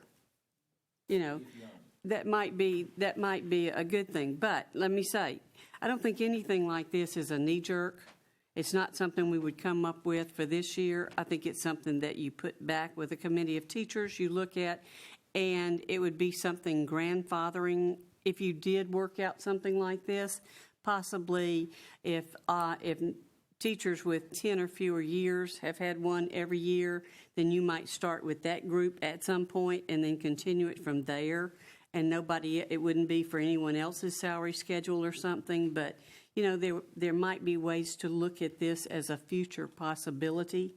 If it worked, and you might, instead of there might be some way to work at it and look at it. I'm saying it might be worth studying and looking at it as a future possibility. That's all I'm saying, is looking at it in that way.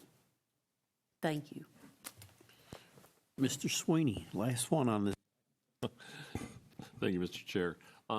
Actually, I was looking up some information in our CAFR for 2017, and I really want to compliment the board and the administration, because if we go back to 2010, our state salary, the average salary paid to teachers within Cobb County exceeded the state average by only $165. Today, based on the end of fiscal 2017, we exceed the state average by $4,655. So that is a dramatic increase. I know that I share the same sentiments that with all of my colleagues, is that I think we all agree that our teachers are underpaid. And as the superintendent pointed out, we have a significant revenue issue relative to what we are able to do. And, certainly, if that can be addressed, my fear is that when the superintendent is served on the Education Reform Commission, which their mission would be essentially is a rewrite of the quality basic education formula. And fortunately, they're not doing anything right now, and that's probably in Cobb's best interest. And I've said this before, but relative to all of the districts and all of the statewide legislative members within the State House and the Senate, none of them are going to vote themselves or their areas less money. None of them will do so. If there is a rewrite on the quality basic education formula, in all likelihood, it will be detrimental to Cobb County. So I encourage people to stay very, very sharply abreast of any inclination for a modification on the quality basic education formula. And to the superintendent's point, additional funding from the state to the current quality basic education formula would be net positive to the Cobb County School District. Mr. Johnson, would you agree with that? Yes, I would. And reminding the board, too, that we still have austerity cuts. That's true. And as a reminder, since 2003, those austerity cuts have totaled in excess of more than $600 million to the Cobb County School District. The other thing is that we have not only been in a growth mode student population-wise, but we have also, that's since the recession, growth mode population-wise, but we have not yet been able to reduce classroom sizes as much as we've wanted to. And today, I think at last count, we were talking that the number was about 850 teachers shy, thereabouts, to get us to the ratios where we were in the 2008-2009 period.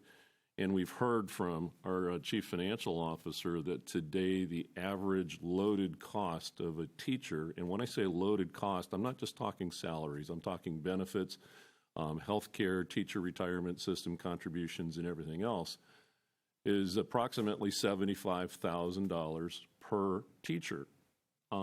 75,000 times 850 is $64 million. $64 million that we don't have today. And then if we actually talk about, and I looked at the instructional services within the CAFR as well, that was $834 million. Now, not all of that salary, but if we're just to even bump that up, let's say 2%, you're talking another $16.7 million. For a revenue standpoint, we're talking nearly $90 million in additional revenue just to reduce the classroom sizes and to actually look at a 2% increase across the board. So anyway, we have some challenges in front of us, and I just want to make sure that the community at large needs to keep an eye on what may happen with the quality basic education formula. Fortunately, I don't think there's anything today that we need to be concerned about, but certainly in the future. Thank you. Thank you. Next, Mr. Morgan with the district newsletter. Yes, thank you, Mr. Chair. Ran into a parent in a parking lot of a grocery store. And at first I misunderstood what she said. She says, why don't I get a newsletter? It's like, what school your child attends? Then we went on through the conversation. And when I realized she wasn't talking about a newsletter from the school, she said she gets that. She said, why don't I get a district newsletter? So, and I know we have a district newsletter. So my question is, what is the process where a parent, any school, because I think right now, from information I've gotten, if you go on the Cobb County Schools website, you can get it. But my question is, can you just get it? Can we have a situation where you Jane Doe, you live at 123 Main Street, and it just shows up in your email if your child enrolled in the school, we got your information. Is there a way that you could just get the email district newsletter that way? So a couple of things. One is there's a cost for that. Okay. So that was eliminated a few years back. Okay. But number two, moving forward, we're looking at having multiple apps, if you will, in a marketplace, such that you could, and that could be part of that app's functionality. So we're looking at that moving forward. We don't have that today, but it is part of a system that we actually have an RFP out on the street right now. So that would be part of it. So moving forward, I think, and in today's environment, apps are, all the buzz of how you get access to things. So that would be the vehicle to be used for that. Sounds really good. Mr. Chair, I have one question for the superintendent about that. Can you prognosticate a timeline? Whether it's like next school year, just something. Give me something, bro. Give me something. Some year. Is this 18 before 2020? How about that? So you under. So go ahead. Yeah, I'm gonna. Yeah. I really don't have a timeline for that. Again, the RFP's out on the street for that particular piece of it. We're working with, I know Technology Services is working on the marketplace angle of those apps, but yeah, I really can't. Now, I will tell you, so with CTLS, that we're focused on the parent portal of that coming online very soon. So It could be tied to that, but I just don't know right now. I really can't give you an honest answer. I could make something up, but, I can't tell you exactly. Mr. Scamhorn? Thank you, Mr. Chair. I just would like to add a comment to and support what Mr. Morgan said. Over the past couple of years, periodically, I'll have one of my parents ask me if we could have a district newsletter. And so anyway, there is interest out there. I don't know how strong, but there is interest and crops up periodically. Thank you. Thank you, Mr. Chair. Thank you, Mr. Scamhorn. Last board business is early kindergarten, Georgia Department of Early Care and Learning, pre-K update. Mr. Morgan. Yes. Final deal is not so much in terms of, because I feel like we've already been apprised and abreast in terms of how well the respective programs are doing. I went out myself to Hendricks, where the Georgia pre-K is, and saw how well that particular location is doing. But my question is now that we know that early kindergarten, you referenced the kid that didn't speak English, first grade, 7th month, the last time he was tested, right? He might be higher than that now. Yep. Since that is the case, my question is an update in terms of expansion. That's my question. Like, I feel like we have a model that has been tested and that's showing tremendous gains, and so that's the update that I was looking for in terms of expansion of these. Are we going to have more locations on the horizon so that we can duplicate the efforts and hopefully the outcomes? Yeah, so on the early kindergarten, we definitely are looking to expand that moving into future years. The pre-K, I think we are going to be able to have a second location for that because of a grant that's been received.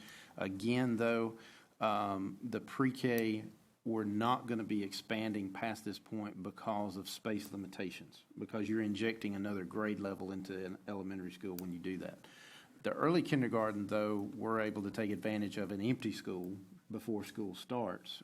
There still is a cost associated with that, so that's what we're trying to look at, all the funding sources that we can identify that's going to benefit us as far as expanding that. But to answer your question, we are absolutely looking to expand early kindergarten.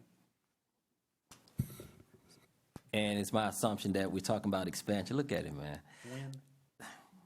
Been working together too long. Yeah, exactly. So Sister Jennifer Lawson will be able to answer that question for you. Keep me from making it up.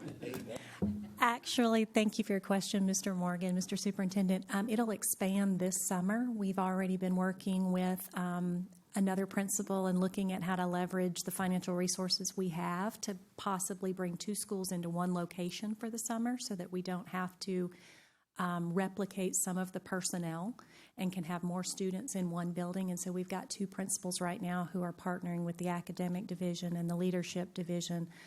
So this summer we are expecting 2 schools to be represented in that model. Appreciate it.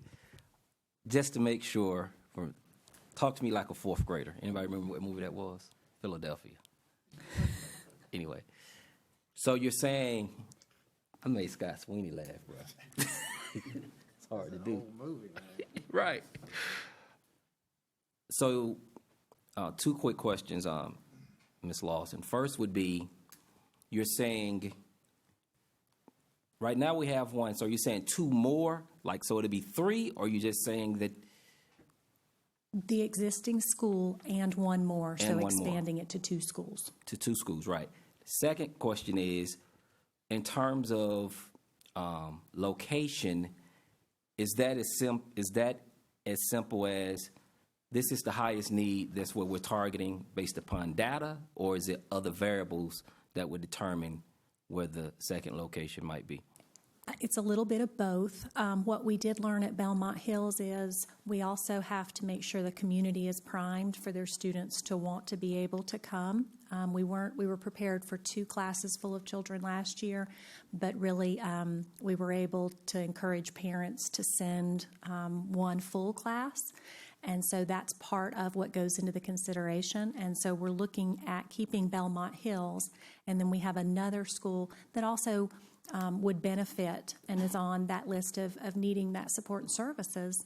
And that principal working with the Belmont principal and us housing a couple of those classes based on as many students as we can get to enroll, we will prepare to have a class for them, just taking advantage of 1 location so that it minimizes the cost and can offer more spots to more students.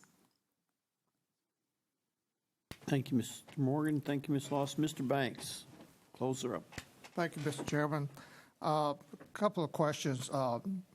Ms. Lawson and I have also talked about pre-K, and it appears since pre-K does not fall under the Department of Education, it's a different agency altogether, so we have to get approval from that agency, and that's not an easy thing to do.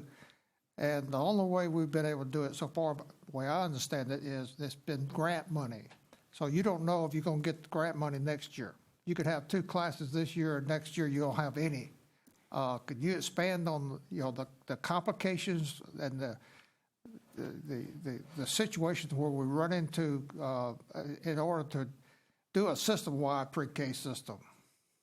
To answer your question, I think I want to make sure I'm clear on the separation. Mr. Morgan, I was answering your questions regarding to the early K, which of course we have authority over and we use our resources.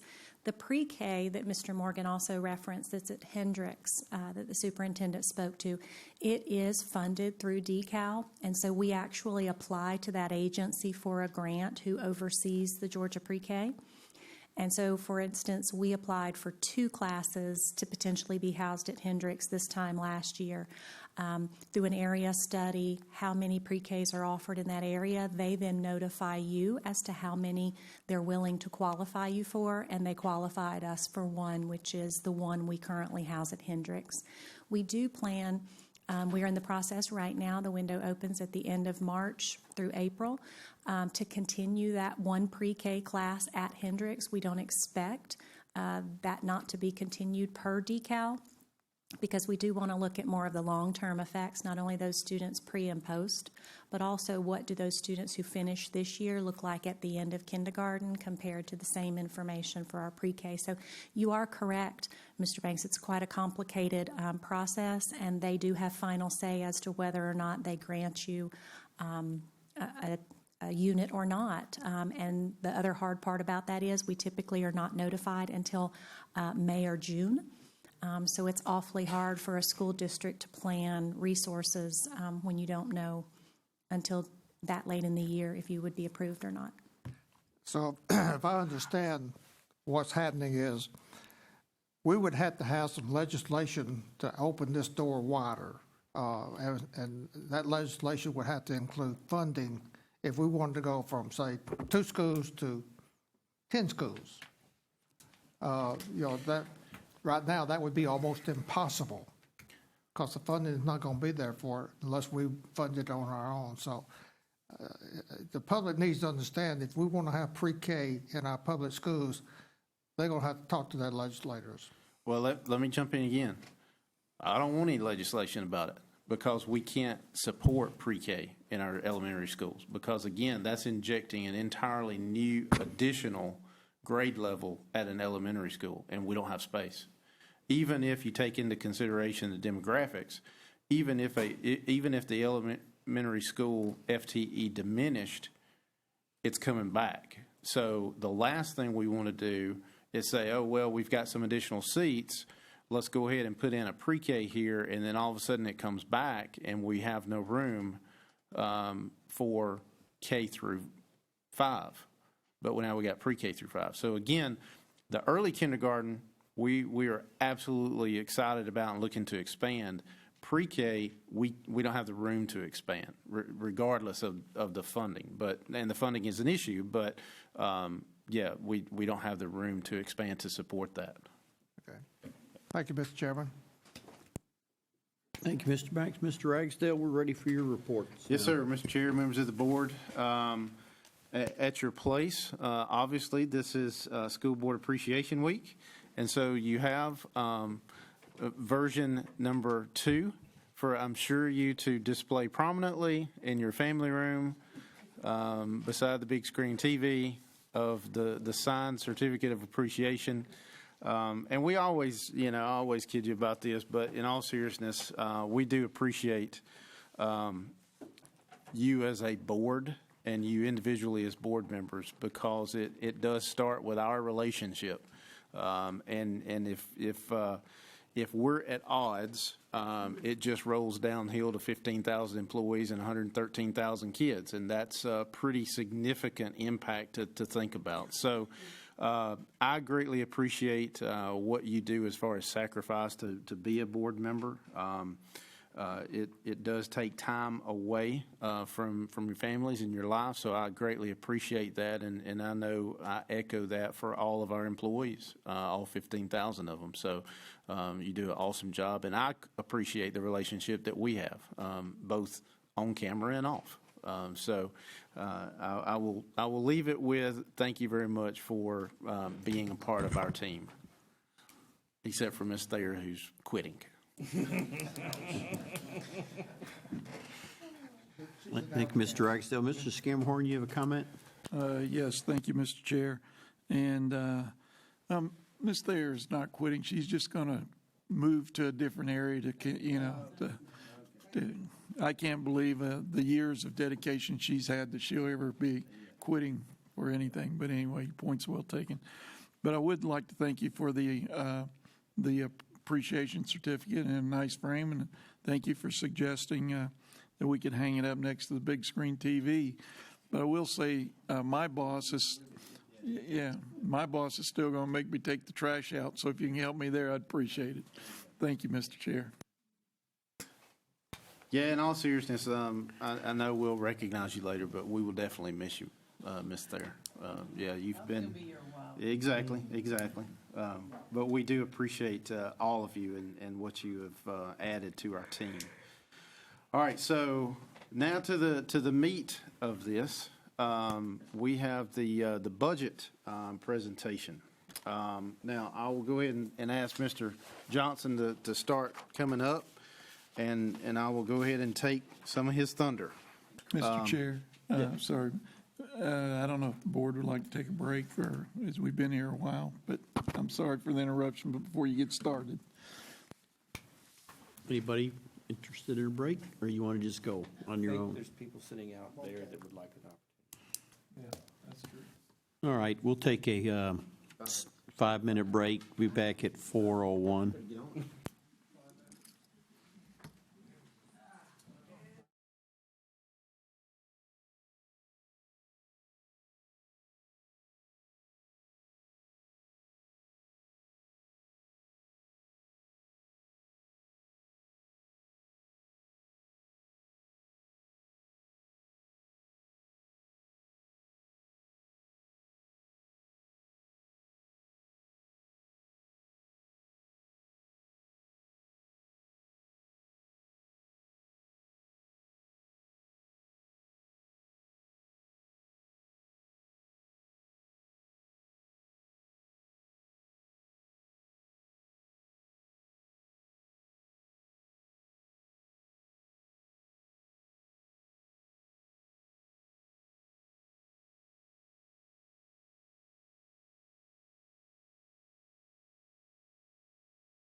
Thank you. We are back. Now, Mr. Ragsdale, All board right. agenda items. Yes, sir.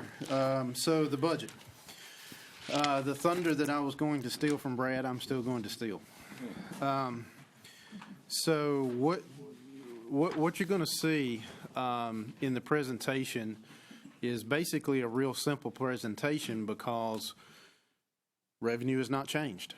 There is no more room in the budget this year than there was last year. And so the thunder that I'm going to steal from Brad is, if you go all the way down to number 9, you will see that I have in the recommended budget the 1.1% bonus again for this year, this coming up year. Now, that being said, we are doing it, or my recommendation is to do it a little bit different this year. And that is for non-238-day employees. And 238 sounds weird because we're used to 240. But you remember, because of the calendar, all the contracts have been diminished by 2 days, but the pay has not been diminished at all, so it's been unaffected. So for less than 238-day employees, they would get the 1.1% bonus. So that's basically APs, teachers, all the hourly employees, maintenance, that kind of thing. So for 238-day employees, though, instead of the 1.1% bonus, I'm recommending that we do a further reduction of work days to coincide with the July 4th week. All right, so basically what that would allow 238-day employees to do is have the entire week off at July 4th, because you already get the 1 day for the holiday. Then we've reduced by 2 days already due to the calendar. So this would be an additional 2 days reduction that would allow 238-day employees to have the full week of July 4th without having to take vacation days. I ran this by my principals advisory group because, again, that it's principals and those kind of employees. So I wanted to see what the thoughts were. They thought it was an awesome idea. And so we are making a little bit of differentiation this time because, again, the 1.1% bonus would be primarily the largest group of employees would be for the teachers. They would get that bonus. So that is the one difference in how this is listed on our budget because, again, as you know, it's required by law that I present you a balanced budget. So this is a balanced budget. Again, the 1.1% bonus is one-time money. So going back to our earlier conversation as far as sustainability, this is a one-time deal. There's nothing guaranteed that we can do this next year or that I would recommend to do it next year. I'm not saying I will or I won't. But for this current budget, I believe that this is kind of a good combination that does differentiate. And I know that we've talked about in the past doing a raise across the board. But for this particular benefit perk, if you will, that we think this makes a good differentiation to be able to make. I think it's a positive to be able to differentiate in this manner. So, Brad, I will turn the budget presentation over to you. Very well. Good afternoon, Board. Mr. Chair, Mr. Vice Chair, members of the Board, Mr. Superintendent. Today marks the beginning of the 2019 budget presentations and discussion with the Board. The CCSD annual budget development process is probably one of the most impactful strategic tasks that the Board engages in each year. For today's meeting, I have 2 reports to review with you as we start budget discussions. One is the 2019 budget calendar, and the other is the FY 2019 budget overview. Both of those you have at your desk today. We'll also have them on the overview. So let me go ahead and start right in with the first report. It's the budget calendar. So the budget calendar is a finance organizing document to ensure that the district has a professional organized process in which to produce a $1 billion budget. The calendar represents a variety of tasks that must be completed in a sequence of events to ensure that the final product produces organized information so that the superintendent and the board will have the data and the estimates that you need to make the best possible decisions.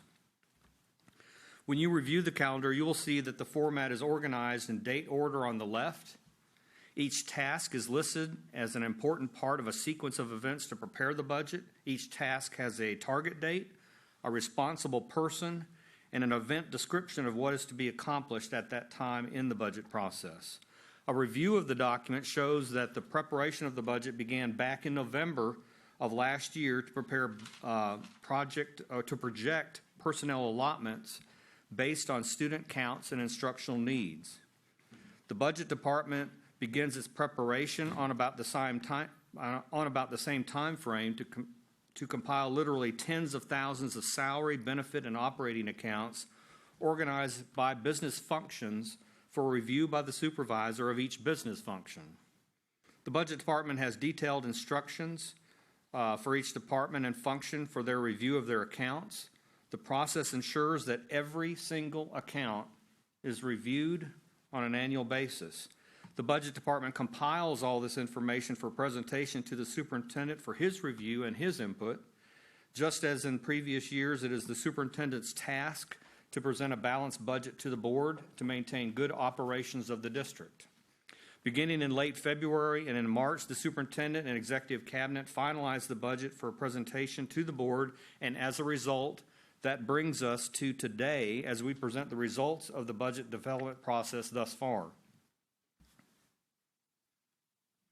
The remainder of the budget calendar is a schedule of additional meetings as the board continues with their consideration of the budget.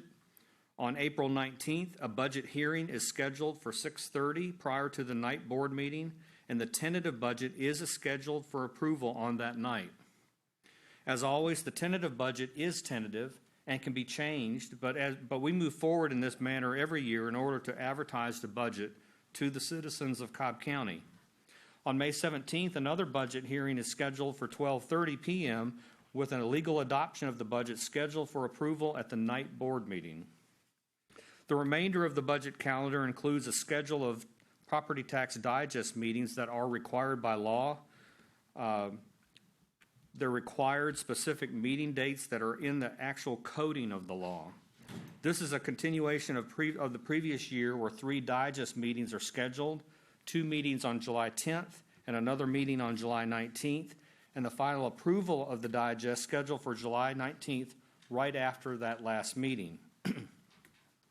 This concludes the presentation of the budget calendar, but this should give the board an idea of what's been taking place, what the budget's going to be looking like today as we present, and how it looks moving forward. Okay, my next report you have at your desk is the budget overview.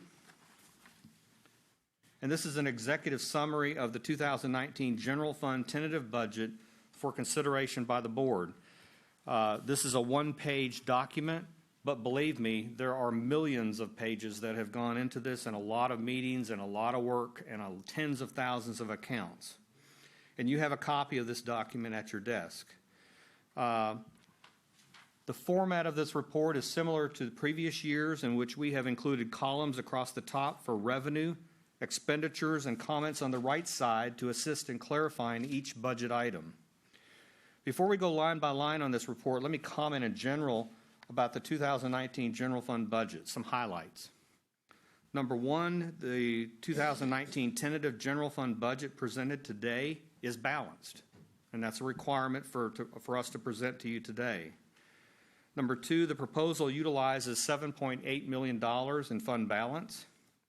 3, the proposal contains no millage increase, as the millage rate presented remains at 18.9 mils. 4, the proposal contains a salary step for eligible employees based on their salary schedule. 5, the proposal contains a 1.1% bonus for non-238-day employees.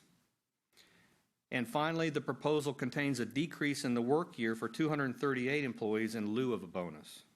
Now, let me make some comments on revenue and expenditure appropriations before I go line by line on the budget overview. As you know, there's two types of revenue for the district, the two major types of revenue. One is local revenue and one is state revenue. Let me make some comments on local revenue.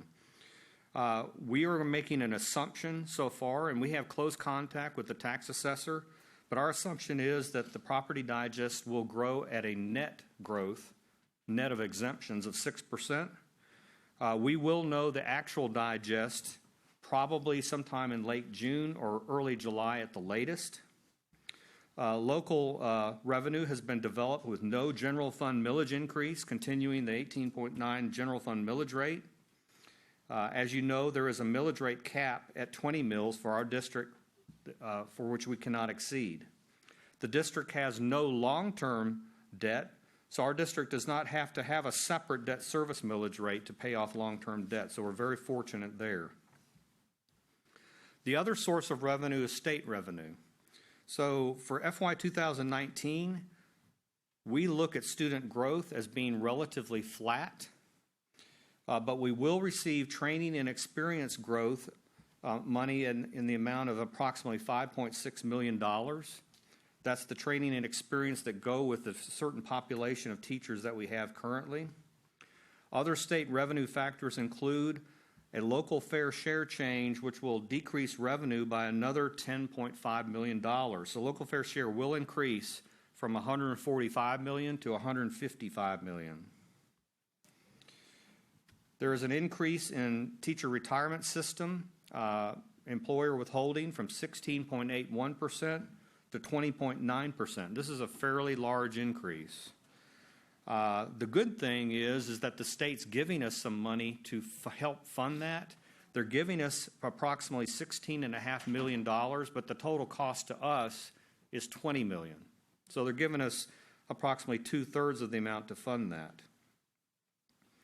The state continues to have austerity cuts for CCSD, and we will continue right now as it sits that we'll have another $10 million cut in revenue because of the austerity cuts. So the net revenue increase for all state adjustments, where I net all those changes together, is only about $6.8 million. And I'll just make a statement here that if we didn't have the TRS increase, where they gave us some money but it cost us more, but if we didn't have the $16.5 million in state revenue for the TRS increase, we would have actually a decrease in state revenue. So as we keep in mind our two sources of revenue, we're having essentially state revenue that is decreasing. And so as long as we have flat student growth, this will become a problem for us moving forward in the future. On the expenditure side, expenditure appropriations, as a result of the available revenue, there is a salary step included for all eligible employees. Generally, the value of a step increase for employees is approximately 1.5%. So that's good for you board members to understand what that is. So with those general comments, let me turn to detail on the report. And I'll just go line by line. And hopefully you'll be able to follow me to see how this exactly works. And let me put on my glasses here. It's a little wordy here. So I'll start with the first row. So you see the original budget, and you all should be familiar with that row because that's what you all approved last May in the original budget. The second row are board-approved adjustments, and you all are familiar with these adjustments because you have seen these adjustments in the quarterly report so far in the current year. And so there's been $9.8 million of adjustments. So then in the third row, we have a revised budget of $1,023 million compared to an expenditure budget of $1,036 million. And again, you should be familiar with this because that's the exact totals that we've been reviewing on the quarterly report, and I had the quarterly report presented to you last month.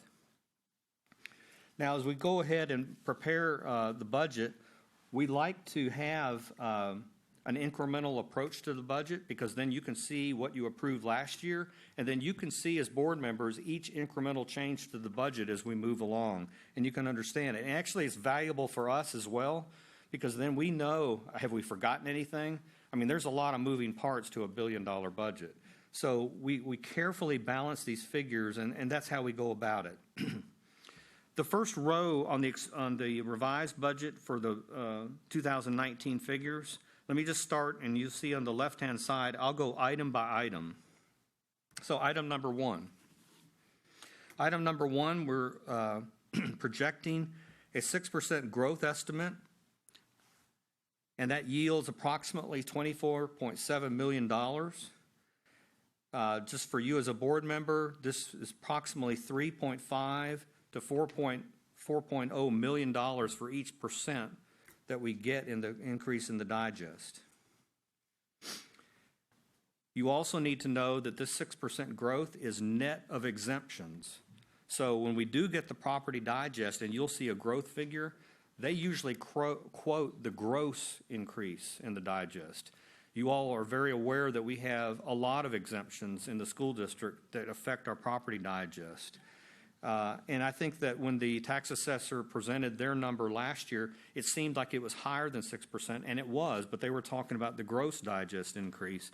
But when you take into account all the exemptions that the school district gives up for revenue, we think it's still going to be somewhere in the range of a 6% net figure. Okay. Line item number two.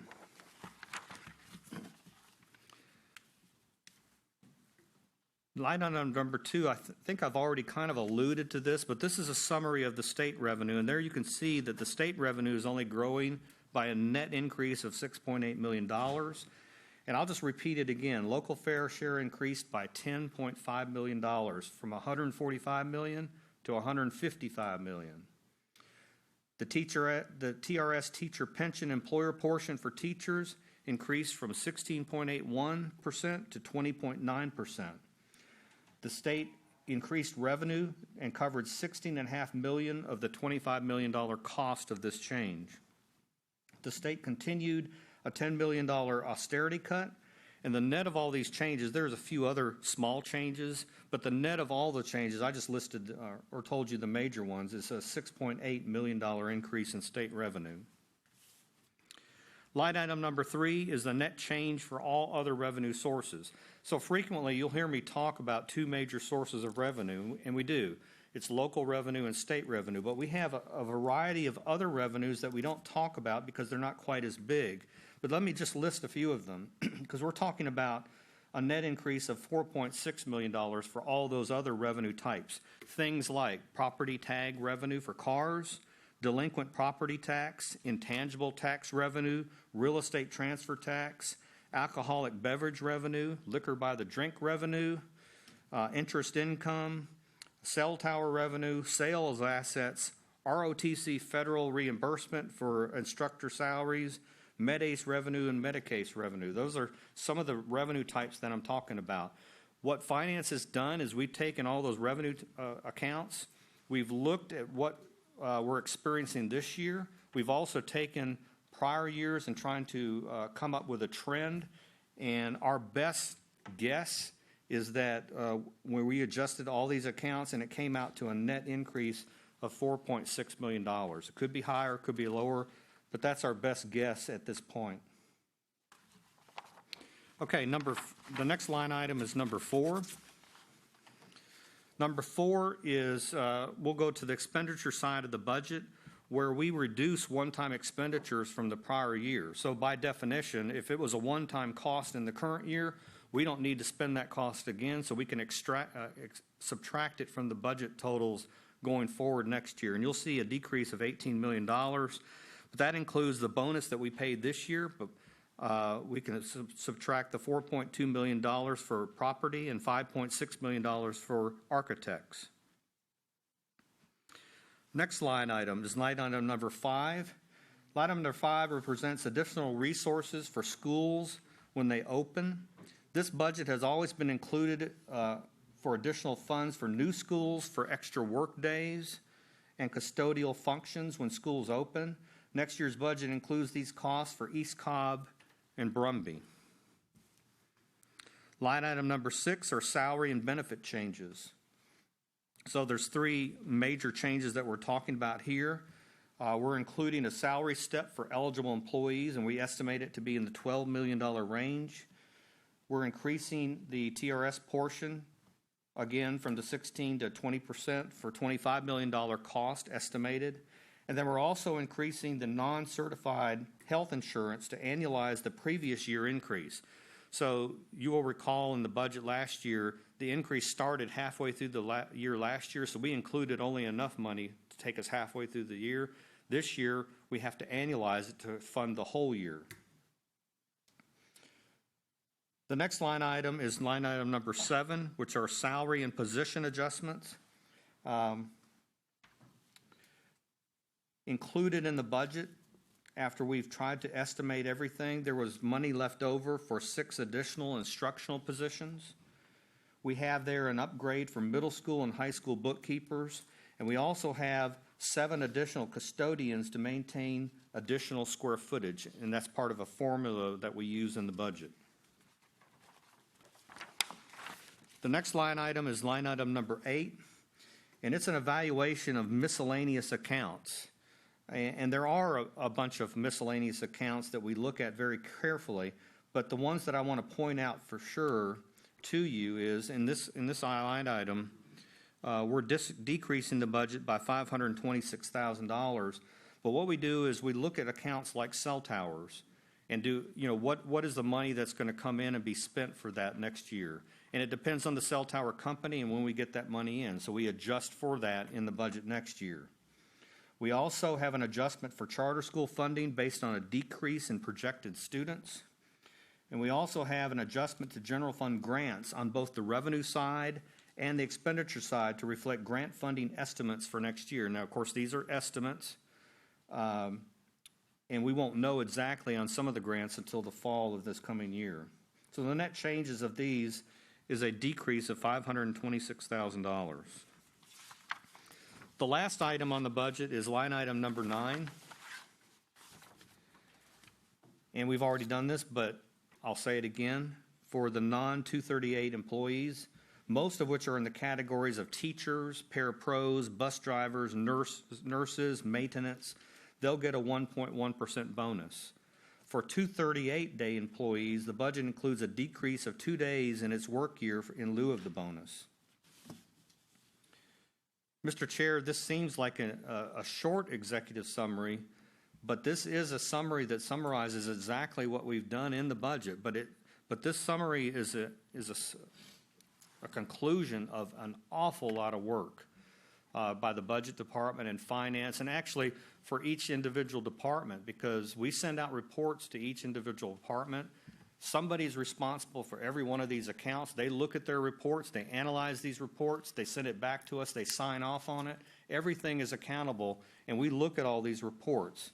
At our next meeting in April, Financial Services will present the 2019 budget once again, and we will provide more detail in the next meeting. You all are used to having a budget notebook. We will have that. We will start putting as much information as we have on the internet. Also, the budget calendar that I presented earlier summarizes our budget schedule. Meetings are scheduled and data will be presented so that you will have the information to make decisions. As always, if the budget discussions evolve, this is just a preliminary schedule. Things can be changed, and I'm sure the superintendent will be talking about that if that's necessary. So, Mr. Chair, this is our presentation for today, and we are available for questions and hopefully answers. Thank you, Mr. Johnson. Mr. Skimhorn, you had a question? Thank you, Mr. Chair. Yes, I have a couple. One is on line item number 5, opening new schools. You mentioned East Cobb and Brumby, but you did not mention the Digital Academy. I did not mention that. I'll need to check my schedule and the formula for that, so I can look into that. Okay. And that, I mean, we moved to principal, so we are going to open that this year, this coming year, correct? Yeah, let me speak to that a little bit. Generally, this is for new construction, to where there's some moving time and the need to pay employees additional days to come to work earlier than their contract may dictate, and custodian costs and those kind of things. For the Oakwood that is an existing campus, although it's being transformed, if you will, conceptually. The physical building is not going to be any new construction. So that's generally what this line item is when it says open new schools. Probably a more apt description would be to open newly constructed schools. And I'll change the wording on that, Chris. Okay, I mean, I'm not going to make a big case out of it, but there will be extra cost on opening that digital academy, so. Yeah, and if you remember, I mean, I'm struggling myself because it's been a minute, but in the presentation, you remember we made it budget neutral, but all of those costs are incurred in the entire budget for opening that facility. So yes, it's not going to be that they're going to have to go in there and do, what others are not expected to without additional costs and employees and those kind of things. Thank you. And Yes, then, sir. one other question, and we had this conversation last year, and we may want to carry it on later after the meeting, but I'm not seeing a budget forecast that we used to get every year, and this is either the second or third year that, that third sheet we used to get. And I'm at a loss as to why we don't get that sheet anymore, because it's a trend that I think has got good information that keeps us from basically doing some digging into all that information to try to dig it out ourselves. To me, I like it. Not only gives us a trend, but it also is an executive summary sheet. This is good, but and you mentioned that we can watch the change in numbers here, okay? But I don't see a trend. This is just an arbitrary sheet. I mean, it's good, but I don't know why we don't do the budget forecast anymore. So, Mr. Scamahorn, we used to start the budget earlier, and what happened to us is that we would start the budget, and we do start the budget in a detailed way back in November, October and November of the previous year. But what we ran into is that we were preparing the budget pretty blindly. We really didn't know. We hadn't, the tax assessor at that point didn't have information as far as property digest information. We really know nothing about the state budget until the legislature starts meeting. And quite frankly, the key point there is when the governor presents his budget to the legislature, probably in mid-January to late January. So we ran into issues where the budget, it was hard to start it early and give you good numbers. And one of the things for me is I want to give you good numbers, and then when it's just such a wild guess, it just makes me nervous. And so at this point in the year, we feel better about the numbers. But I do want to give the board members what you need as far as to vote on the budget. Well, that's in my mind, and I always try to have an open mind, but that's what I feel like I need. And on that budget forecast, I believe it used to have the last 2 years, which the numbers are real. I mean, they're set in stone. Is that correct? Pretty much. Maybe not the SPLOS items, but. Probably if I did another budget forecast, I'd put in the actual numbers for the previous years and then plug these numbers into that.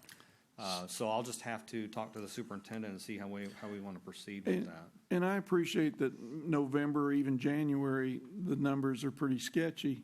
But we're in middle to end of March, moving for hopefully a May vote. So we're only about 60, 90 days out, right? So sure, there's going forecasts that just, by definition, not to be too basic or trying to, but we understand that.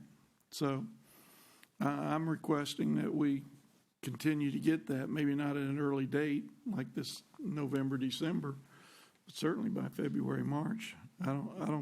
I'm open. I'm all ears about why we don't get it. And good presentation.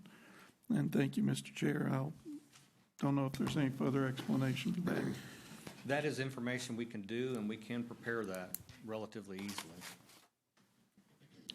Well, Mr. Chair, does that mean we're going to, or do we have to talk about it more later?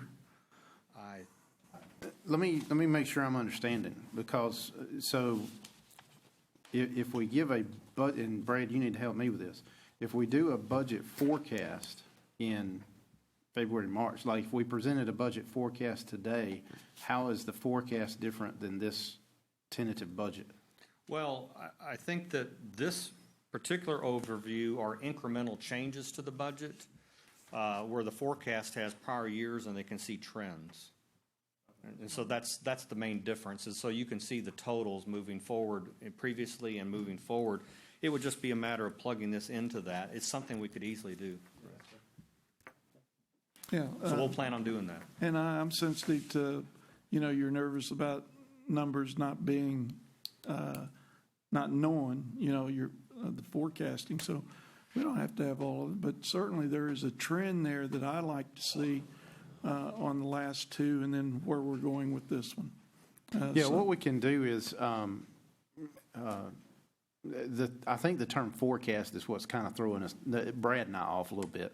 Not that it's incorrect. It's just we're thinking a forecast like what next year's budget's going to be, like that far out. So what we'll do is we'll get the what you just said, Brad, the report with these numbers plugged in, so you can see the trend analysis, and we'll email that to the board as soon as we get it. I mean, we'll start working on that, ASAP, and get it out to the board. I'm pretty sure I understand the format that you're looking for, because we've talked about this before. Yeah, and we can change the title to Trends Analysis. I mean, I'm not stuck on that forecast. Well, actually, basically what I presented today is a forecast, because I don't know. I mean, these are our best estimates at this time for next year. Okay, all right, thank you. Thanks. Thank you, Mr. Skimhorn. Mr. Banks. Thank you, Mr. Chairman, and thank you, Mr. Johnson, for all the work that's been put into this and coming up, well, hopefully something reasonable. And I am glad to see that the numbers are coming up to about my bank account level. I do have a question about number 2, which is the QBE. And we just saw and heard earlier today that our FTE numbers are going to start to flatten out for a while. It appears that the district's growth in students is relatively flat for the next few years. How does this impact our state of Georgia QBE revenue this year and for the future? So for this year, basically, we have very little state revenue, new state revenue for next year. So you're talking about one of our major sources of revenue that has flattened out on us. We have $6 million, but it's really not $6 million, because that's covering the TRS increase. I don't know where that puts us as far as moving forward. We have a revenue problem. Our two main sources of local are local revenue and state revenue, and now we have a problem with state revenue. You might recall in previous years, we had the perfect storm with a bad economy. Our local revenue was attacked. Property values went down. State revenue, we had huge austerity cuts. But now here we go again with state revenue with flat growth, because we earn additional money by student growth.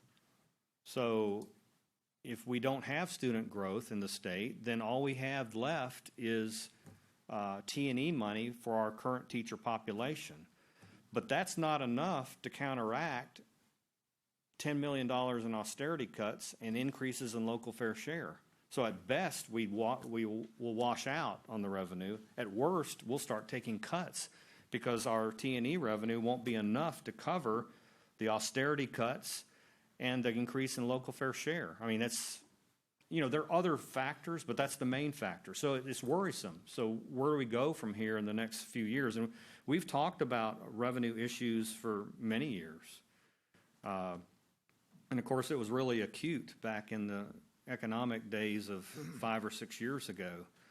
But we're still not where we need to be from a revenue standpoint. And I think Mr. Sweeney pointed out earlier in the meeting that we're 800, I don't know the exact number, but 800 teachers down. And so if we start having another economic downturn, and that will happen at some point, how will we approach it this time? So, the budget is a activity that's it's an annual activity, but it's also a strategic activity. So, are we looking? We're looking mainly for next year, but I think the board needs to be very careful about what about the next few years? How does it look long term? Yeah, let me jump in here for a second too, because I mean, I've said this publicly a lot, and I'll continue to say it. Our budget situation is never going to improve until an additional stream of revenue is identified. So that being said, we always try to guard against, crying wolf, because we don't want to be perceived as we're crying wolf.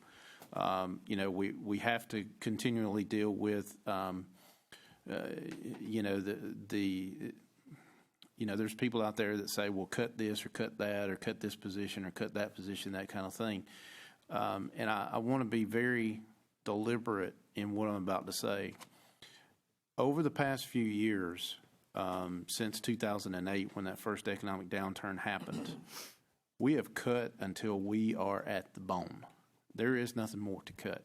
And I'm not saying the board wants to cut. I'm mainly saying this because we have to get the message out to a level of understanding that the community understands exactly what our budget situation is.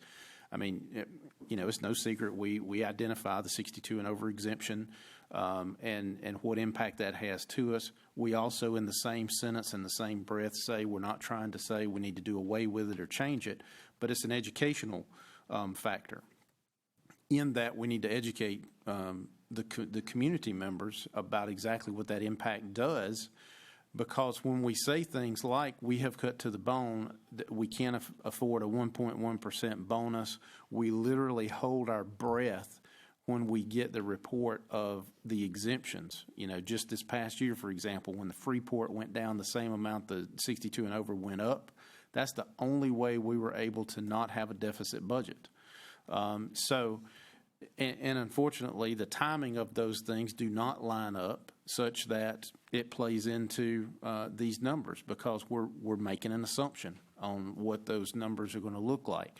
So when we talk about the budget, and Brad even indicated, we've got a one-sheet presentation for $1 billion budget. And while in most corporate circles that would seem pretty astronomical to think, or outlandish rather, to think you've got this kind of presentation for $1 billion budget. Unfortunately, the changes that you see, both positive and negative, and the way that they balance out is the only thing that we can do to survive. It is that close. When we talk about it's actually closer to 900 teachers that we're still down. And just another factor to throw out there, to your number, Mr. Sweeney, when we were talking about what number we use for teachers that includes benefits, now it's over $90,000 because of the additional TRS employer portion that's being attributed to us that we have to pay. So the average teacher cost is over $90,000. Well, multiply that times 900. There's no way in the world that we can even attempt to even think about that. $81 million. So it's just not going to get any better. And normally I always say, and it aggravates me when people take glass half empty approach. I'm not certain that there's not a hole in our glass on this one. It's not just half empty, it's leaking. So, in all seriousness, I mean, we are absolutely deliberate in trying to do all we can for our employees. That's why line item number 9 is in there at $7.8 million. And there'll be a lot of people to say, well, if your budget's so bad, then what about that? That's one-time money, okay? And again, there's nothing to guarantee that we'll be able to do anything next year. I think that we need to do all we can when we can for our employees. And that's why it's in here as a recommendation. That's why it's a little bit differentiated, so that we can focus the bonus on the teachers and being able to do everything we can to recognize that they are what allows us to be successful. But again, just to drill back down to the point, since 2008, we have cut, and then obviously we did some raises to try to get our morale back up, which we did, and it is up and it is high, but we have cut to the bone. So until additional revenue streams, whatever those are, because right now there's not any that's identified, right? Until those are identified, we just quite simply cannot talk about any kind of differing budget situation moving forward. So, Brad, unfortunately, we always, pinged him with, always saying this is the worst budget year ever. It's the worst budget year ever from now until the foreseeable future because we are tapped out. We are literally treading water. We can't take on any more water, and we can't get any higher up out of the water than we are right now. So, and I know because I've heard the people, I've read the comments in the media and these kind of things where they think we're crying wolf, and it is what it is. So we just need to be very cognizant and very deliberate about, when we have the ability to talk to the public, we need to make sure that they're educated and understand, because we do, as you heard Mr. Wilson say, we've got one of the greatest school districts in the nation. People move here because of our schools. It's just really, it's really a shame that we can't do anything more with our budget than we can, but it is what it is right now. So I hope that helps. Yeah, Brad. Well, let me look at item number 2 again, which is our QBE formula. If I understand the numbers here, if the FTE decreases about 3%, this goes to 0 in the future. Well, actually, the state revenue, had we not had the TRS increase in revenue, the state revenue would be -10 right now as we stand. So we're in a danger spot right now. We're in a danger zone. Let me go back to number 1, which is our local tax. If that were to decline down to 4% or 3% in the future, we're talking about $8 to $12 million less than we have right now. And so I've got another question for you. Our budget continues to be built in factors like $10 million in state austerity cuts, which is happening on a regular basis, increases to local fair share by $10 million, and the property exemptions have risen by $10 million in each of the last 3 years. With these kinds of cuts to our general fund, what will the budget look like in 3 to 4 years? Do you have some thoughts on that? Well, one thing I want to tell the board, I want to provide you some assurance that administration and finance has really looked at this budget. I mean, we really look at every account. We send these accounts out to the administrators. They look at them. A lot of things just aren't arbitrarily continued. I mean, we really look at these things, and people look at their budgets, they sign off on it, they manage their accounts. Another thing that we've tried to do to mitigate this is to try to budget as accurately as possible. Now, this makes me lose some sleep a little bit, because when you look at the financial reports, the quarterly financial report, you will see consistently that on a quarterly basis, a quarter way through the year, we are 25% spent. When, halfway through the year, we are 50% spent. So I lose some sleep every time I look at those reports before I present it to you, because if I'm 1% over, that could be $9 to $18 million. So what we're trying to do is our part to try to make these numbers as real as possible. And what that's been able to do is provide every single penny we can to have the superintendent recommend to you things that we can do for our teachers. The budget, I think the superintendent stated that there's not much fluff in the budget. If you look at us compared to other school districts, and there is a state report card out there, we are by far the lowest in administrative costs and support costs.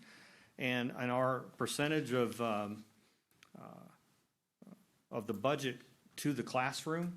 And I know the superintendent talks a lot about this, focus on the classroom. And I know a lot of you board members have done that too. And I think this budget shows that we've taken the available resources we have and we've done all we can do with it on the expenditure side especially. There's not much we can do on the revenue side until there are some changes and additional resources brought to bear. We would like to do extra things for the teachers. Every year when I prepare the budget, I just cringe before I tell the superintendent, I wish there was $50 million left over, but then that doesn't usually be the case. So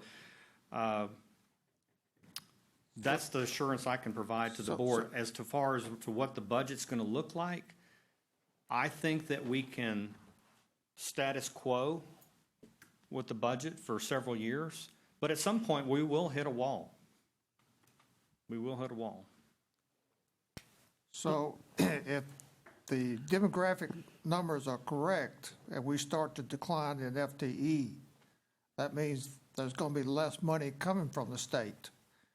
Now, the other danger zone is, are our ad valorem taxes going to stay at the same level each year by 6%?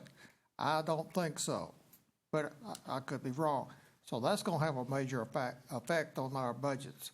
So I can see maybe 4 years out, we hit that brick wall, and there's no raises, there's there's just no extra expenditures.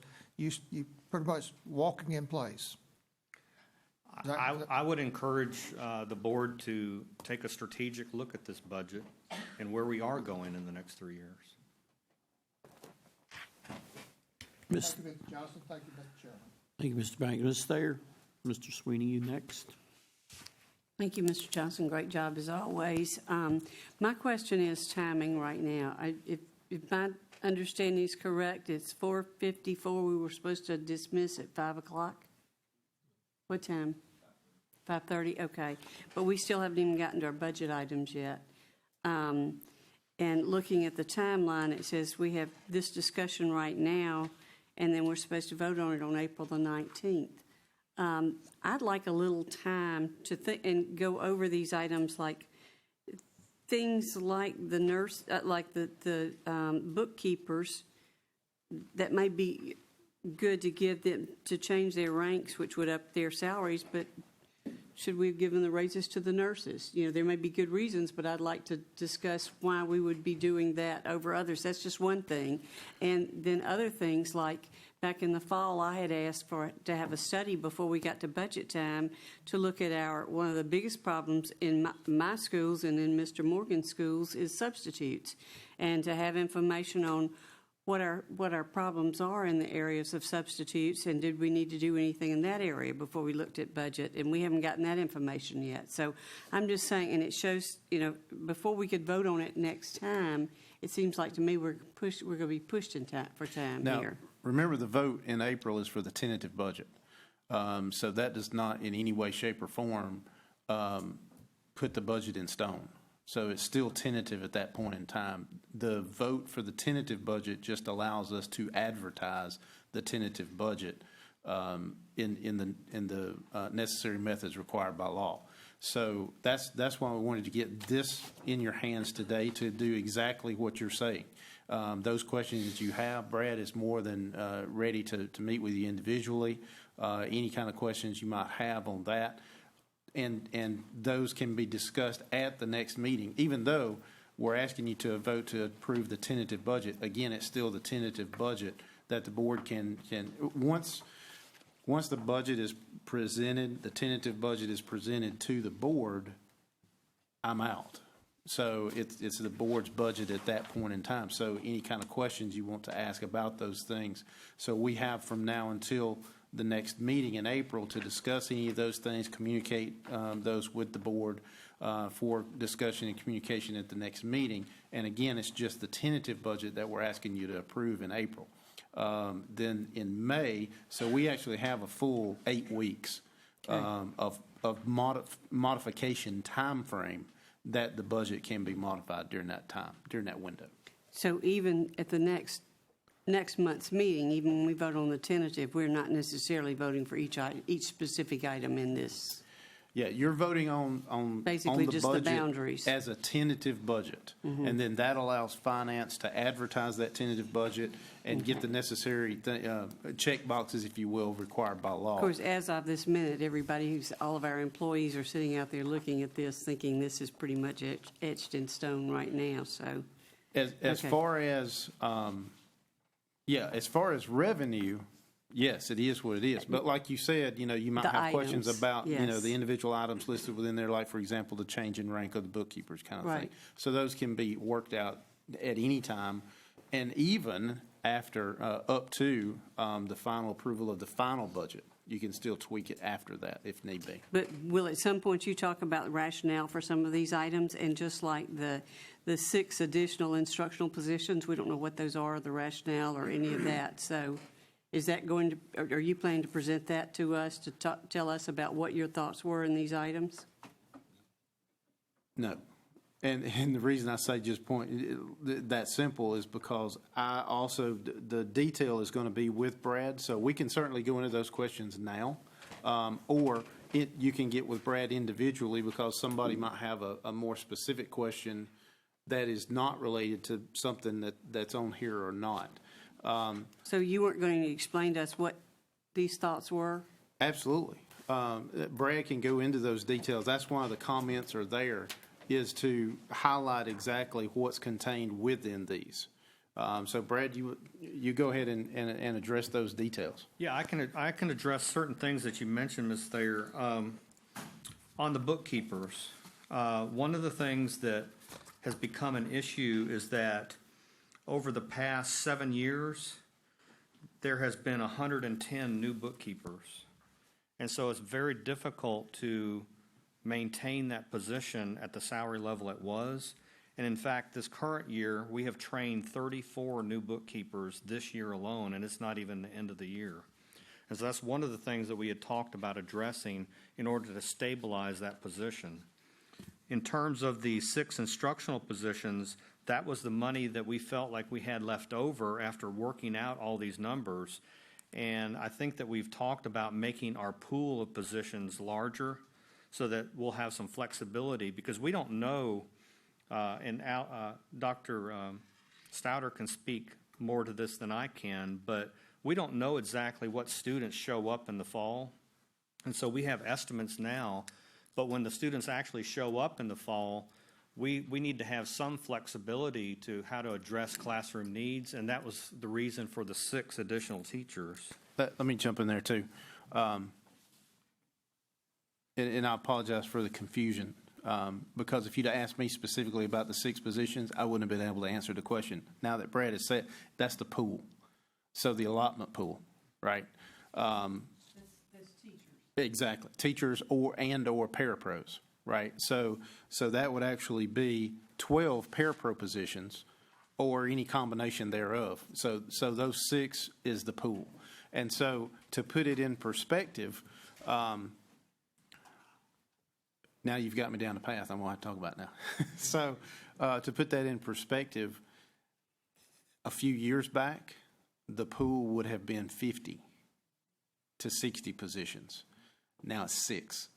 So, and that's general ed and special ed, okay? And remember, if a kid shows up and they've got an IEP, by law, we have to meet that IEP. So to have 6 positions is really scary, but that is what those are. Well, that makes that's sense. The pool. I didn't know whether that was instructional positions in the academic department Right. or what it was. Not net new positions. It's the pool to Okay. use for teachers and parapros. Okay, that helps. Yeah, I'm sorry, Ms. Thayer. I should have probably clarified that a No. little better. That's okay, but that's when we've just got one thing and haven't had time to Right. digest it or talk about it. Right. Things aren't clear, so, okay, thank you. Some of the other things are custodians. Now, we have a formula in the budget to when we build new square footage and we need to maintain that, we have a formula for custodians. And so there's 7 new custodians in there to maintain that square footage. It's possible to develop another formula, but that's just how the formula works now. And isn't that, John, you may or may not know this, I'm trying to pull up in my memory, isn't it 30,000 square foot per custodian. Mr. Ragtail, your memory for numbers is infinitely better than mine will ever be, so I will defer to you, sir. And I think we adjusted that at one point in time up. It may be 33,000 square feet, which is kind of crazy if you think about that for one custodian, but that's the formula. But that's So- self-explanatory. Yeah, That's exactly. understandable because Yeah. we're adding square footage, right? Exactly. Yeah. Yep. But it also speaks to, as we build new schools, and that's covered by SPLOST, there is still an unforeseen expense that goes with said construction. Yeah. There's a few more items that I can clarify, so that helps to explain line item number 7. Line item number 8, let me help clarify that a little better too. That's a decrease in $526,000. And I have a listing of these, and there's some small ones, but I'm just hitting the major items. But we're adjusting the accounts so that we're looking at these accounts and trying to analyze and say, okay, what should the budget be? For example, cell towers. We have a schedule of all of our cell towers. We know what revenue we're going to get in at what time of the year and which year. Some cell towers, we don't get as much money as other cell towers during the year, and the time frames are all different. So we look at those and we say, okay, how much is going to be for this fiscal year during this period of July through June? And we look at all those amounts and we say, okay, well, what should the budget be for fiscal year 2019? And we adjust the accounts. In fact, that's one we can adjust exactly, actually. Another adjustment in here included is an adjustment for charter school funding. So Kennesaw Charter, their FTE assumptions, we're looking at an FTE currently of 836, but it's projected to go down to 589. So that's a decrease of the budget that we need to take into account. Because on charter school funding, they get a portion of state funding, but they also get a portion of our local funding. So we adjust for those to take into account a lower student population at that school. Another thing that's a big adjustment for us, and this is a very difficult one for us to do, that's also part of that total, is looking at the grants. Now, we have a lot of grants in the other funds, and you all have seen the grant spreadsheet, and I'll present that next time, like Title I and IDEA and all those. But we also have grants in the general fund.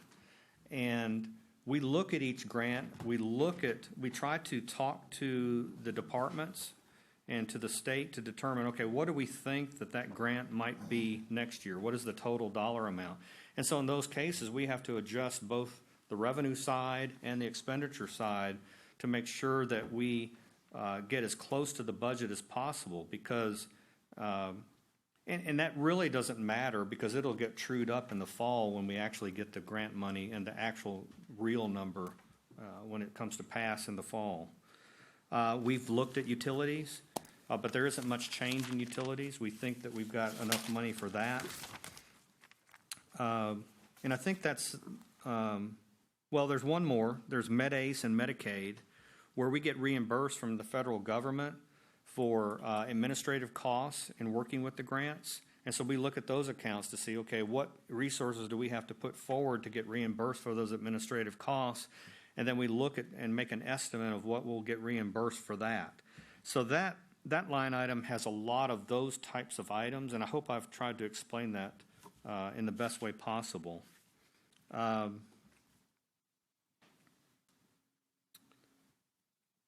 The salary, the line item number 6, I think I explained that. That matches exactly to the description. And line item number 5, that matches exactly to the description as well, because we have a formula that we have for new constructed schools for East Cobb and Brumby Elementary. The one-time costs are exactly what it is. And then up in the revenue section, I think I've explained state funding in a fairly detailed way today, and as well as local funding that with the digest growth and those items. So I think that is the major highlights of the line items. And like I say, next time we'll have a budget notebook and we'll have more detail. Okay, thank you. One question on item number 4, the one-time expenditures. My memory of each one of those items was that we were going to pay those back with SPLOS funds and from SPLOS 5 funds when those funds became available. So wouldn't we be putting those back into the budget during that fiscal year? That depends on the timing of the reimbursement. But those expenditures were paid out of the general fund, so we reduced it out of the general fund. At some point when SPLOS 5 commences, that we will get reimbursed for that, maybe in next fiscal year, but I'm not Right. sure of the timing. So that some of that could be considered into this budget, though, because at least a portion of it would be. Depends on the timing, and I know that there's a lot of early construction for SPLOS 5 that'll happen in January and February. A lot of projects will go right on, so I'm not sure of the timing of that reimbursement. Right, I guess we could determine what timing we wanted to use on that, so, Yes, ma'am. yeah, okay. All right, thank you. Thank you so much, I appreciate that. Thank you. Mr. Sweeney. Thank you, Mr. Chair. Brad, thank you very much for your work on this. And then I want to make sure that I'm understanding something. On the TRS side of things, it's a $25 million increase this year? $25 million cost increase. It's an estimate. And then the state is funding how much of that? Approximately $16.5 million of it. Okay. So just, by way of example, I know that what the state has been attempting to do is to shore up the TRS system, and primarily because of, since the recession, I mean, the returns that the fund have actually received have been woeful at best. I mean, at the time we were earning, I think, maybe 0.25% on our own investments, and then coupled with the fact that since 2008 there was a lot of retirements, a lot of people leaving the system and hence collecting. So, and then because of that, and because there was also a lot of layoffs, there were fewer people paying into the system. Sure. So we have less revenue going in, we have more revenue going out, and we have a low rate of return. So I guess the question is that, do we have any indication how long the state will continue to, let's say, add that additional funds to the TRS as far as matching a contribution, for example, that we're paying? So the increase from 16 to 20%, that's a recurring increase, which that's good. Let me make some comments on TRS. So TRS, the pension for teachers, it's funded by three things. There's a deduction out of the employee check, there's an employer contribution, and then there are investments. And they have a team of professional investors down in TRS. And so those three funding factors go into funding TRS. One thing that I've looked at, and I looked at their CAFR, TRS actually does a CAFR. And so the funding of the TRS program, when you talk about pensions, and y'all have probably heard this before, the pension's only funded at 30% or funded at some amount. TRS has always been funded at a pretty high level in the 80% range or higher, or towards 90%. And one of the things that was worrisome as you looked at the pension is that it had gone from the middle 80s down to a low of 76% funded as a pension. But you all know that the environment right now with the stock market has increased dramatically.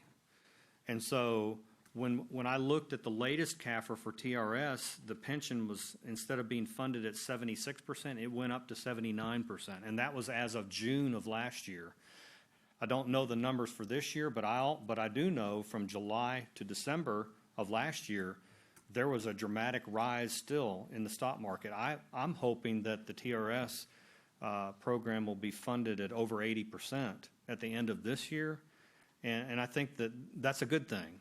And that should help mitigate these types of costs, because the investors, the professional investors down at TRS, they weren't able to make enough return on the investment because of the market in general, also because of people retiring. But I think that the stock market now has come back a great deal, and that should help mitigate it quite a bit. So that's a long answer to your question. Oh, thank you. So out of the $25 million expense, and that we're at 16.5 as far as the state contribution portion of that, that's about 2/3 or 66%. All right. Is that about the historical norm, or has it been less or more, or how much does that bounce around? I don't know the answer to that question. And that my biggest fear is that number drops significantly, and yet there's still a significant burden on the school district. But on the other side, I expect the state to continue that additional funding for the teachers that we do have. And so moving forward, it'll just be the new cost. And I'm hoping that TRS functions at a higher level in their investments to mitigate that. Okay. All right. Thank you very much for your answers. Thanks, Mr. Sweeney. Mr. Banks. Thank you, Mr. Chairman. Mr. Johnson, line item number 9, that's 7.8, where does that come from? Well, that's just part of the budget. That's part of the numbers that we added to the budget. Of course, in essence, we're using $7.8 million in fund balance. Okay, so that brings our fund balance down to $88 million approximately. I won't really know what it is. The fund balance, the unassigned fund balance went up to 96. Yeah. So we're taking it'll go down a little, but I'm hoping that there's some extra in the budget when we close out this year. I'm trying to be judicious because we want a fund balance, but we don't want it too big. And so that's why I offered this up as an idea for our superintendent to consider. But whenever we use fund balance, I get a little bit nervous. But I think this is a reasonable decision. Okay. Thank you, Mr. Chairman. Mr. Ragsdale, we have board agenda items. Thought you asked me if I had anything else to say there. Sorry about that. Yeah, kind of. Sorry. All right, so just procedurally, I think we can make it through the agenda items without rushing. The one that will be number 4, that will take, a little bit more time. So agenda item number 1 is a recommendation for authorization of school properties disposal per District Administrative Rule DO-R, and those have been sent to you electronically. Without objection on consent. All right, agenda item number 2, I'm going to ask Mr. Adams to bring. Yes, sir, Mr. Superintendent, Mr. Chair, members of the board. Agenda item number 2, recommendation for approval to award a contract for a freezer and cooler replacement at Varner Elementary School. In accordance with SPLOST 5, Varner is scheduled to receive a cooler and freezer replacement as part of food service upgrades. We're recommending you award this to Triad Construction out of College Park in the amount of $325,000 as shown there, and authorize the superintendent to execute the contract. This is budgeted in SPLOST 4. No need. Discussion. It doesn't matter. If one board Yeah. member wants a discussion, That's fine. there's some discussion. You want to discuss? We'll put discussion. Put it on discussion. That's fine. All right, agenda item 3. Yes, sir. Agenda item number 3, recommendation for an easement agreement with Greystone Power at South Cobb High School. Greystone is requesting an easement for access to provide electrical power for lighting at the baseball field for the Cobb County School District at South Cobb High School, necessary to offer additional lighting at the high school's baseball field to enhance visibility and for safety purposes. We're recommending you approve the easement with Greystone Power at South Cobb at no cost. The very short version of this is they're putting in an extra power pole to provide some extra lighting. Thank you. I've just got a quick question. At one edge of that easement, it looked like, and I was just looking at the aerials, it looks like there's either like a low wall or broken stone or something. Is that anything that's in the way, or it's hard to tell? We can handle it. Yeah. Okay. Thank you.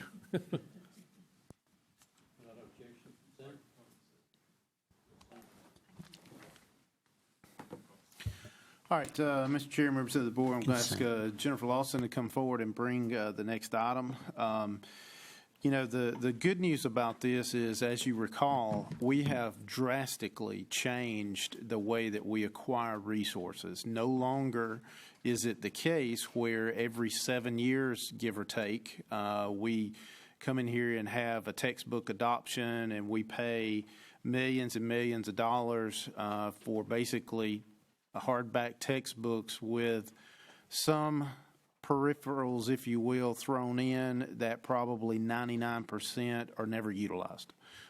So we've dramatically changed this process to where, and I'm probably taking some of your thunder, Jennifer, but because we have such a unique acquisition model, we are actually being in the process and asked to sign NDAs or non-disclosure agreements with these companies because we are doing something that no other school district in the country is doing as far as acquiring these resources. So it's beneficial for us, both monetarily, but more importantly, the resources that we're acquiring, the teachers have had the voice in what we need to acquire. So we may say to one company, we like your physical science chapters 13, 14, and 22.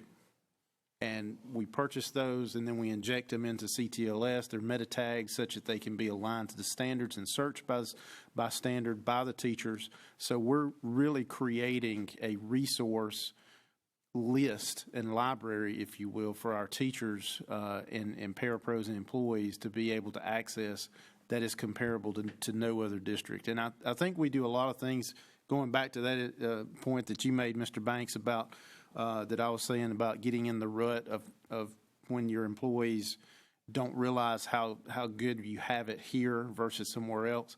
I think that we're going to start doing a much more deliberate job as far as identifying those things that do make us better than anybody else. And so just because you're doing something different from everybody else doesn't make you necessarily better. So we need to identify those things that we are being first to market, if you will, on, and exactly what it means to us to be able to say we're first, we're the only ones doing it, here's what it means. So I wanted to take that opportunity to just kind of frame this up, if you will, as we're still spending millions of dollars on resources, don't get me wrong. But when we get there, you're going to hear from the presentation exactly what that equates to. Jennifer?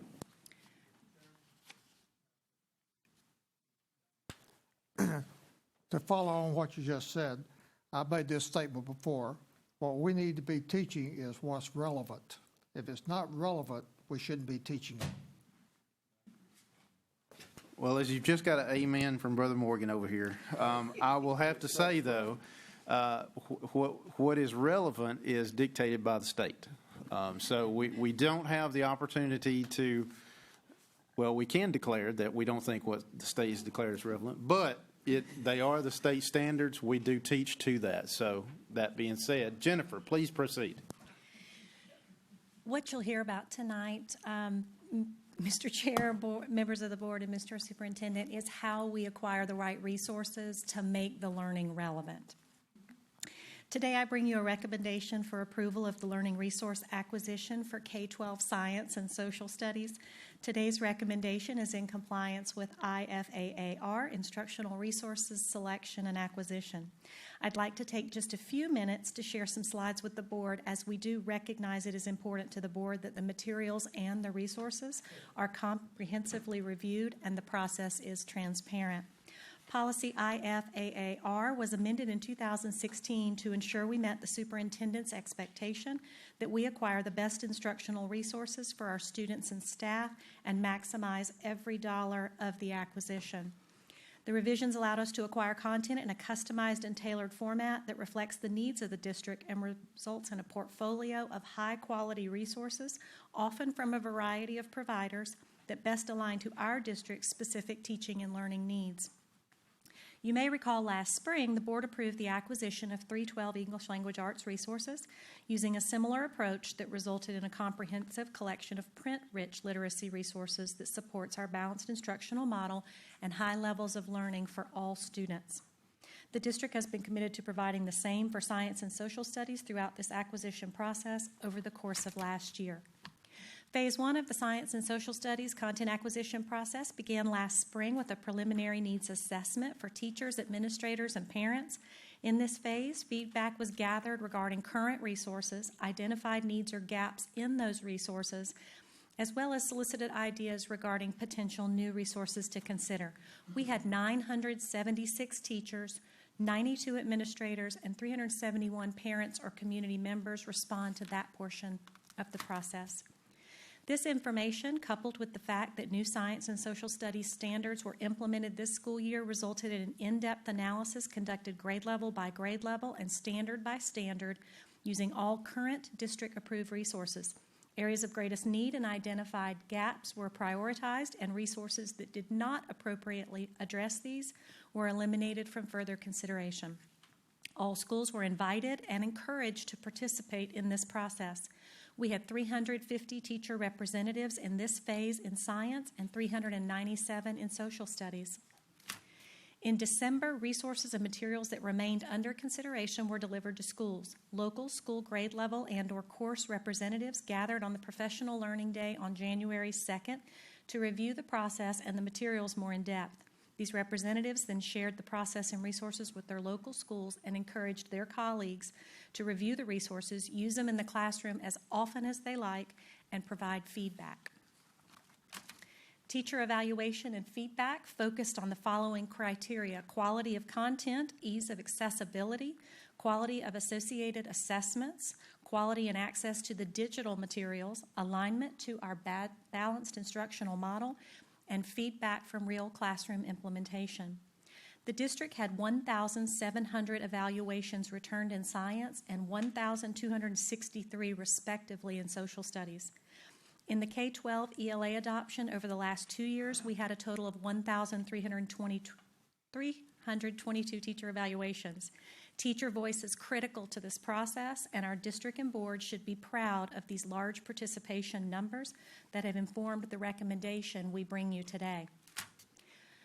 School representatives were then invited to attend Skype sessions where they were encouraged to share and discuss the various strengths and or weaknesses within each resource. We had 278 science teachers participate in this opportunity to provide feedback and 335 teachers in social studies. Based upon this extensive review process, the district identified priority resources at each grade level and or course. As you may recall, these recommended resources have been available for public review both at the district office and Hawthorne Professional Learning Center from February 26th until March 14th. Prior to that, stakeholders also had an opportunity to review all materials under consideration between February 6th and February 16th. Now that we've reviewed the comprehensive acquisition process, let's turn back the clock and take a look at the last time we acquired these resources in 2007. Our enrollment was 107,307, and we spent a combined $14.7 million for a 6-year contract. That would equate to approximately $9 million in current dollars based on inflation. Payment was required in full once resources were delivered to our district.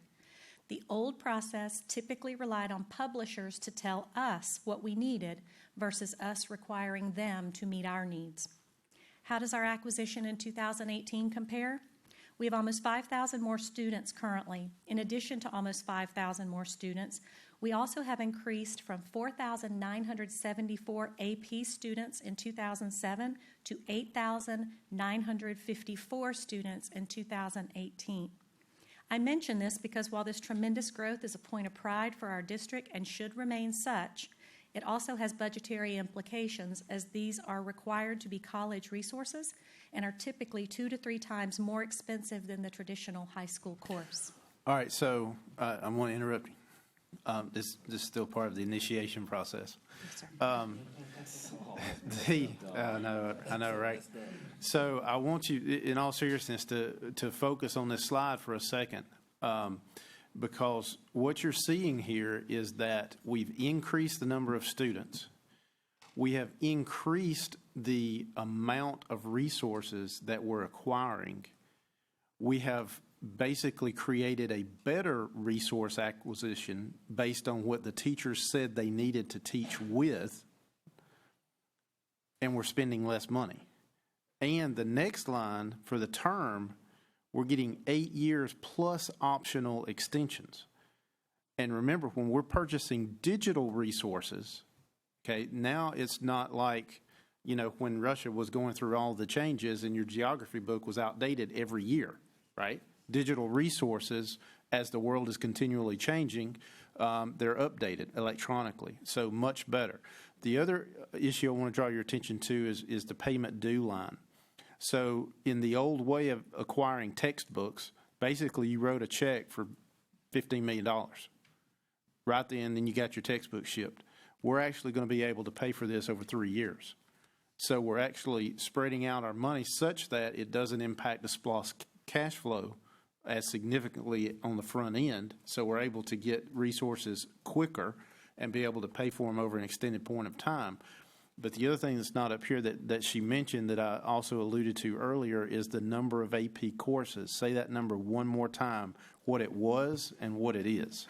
In 2007, we had 4,974. As of spring of 2017, we had 8,954. So we have doubled the amount of AP courses being taken by our students in Cobb County. That is phenomenal.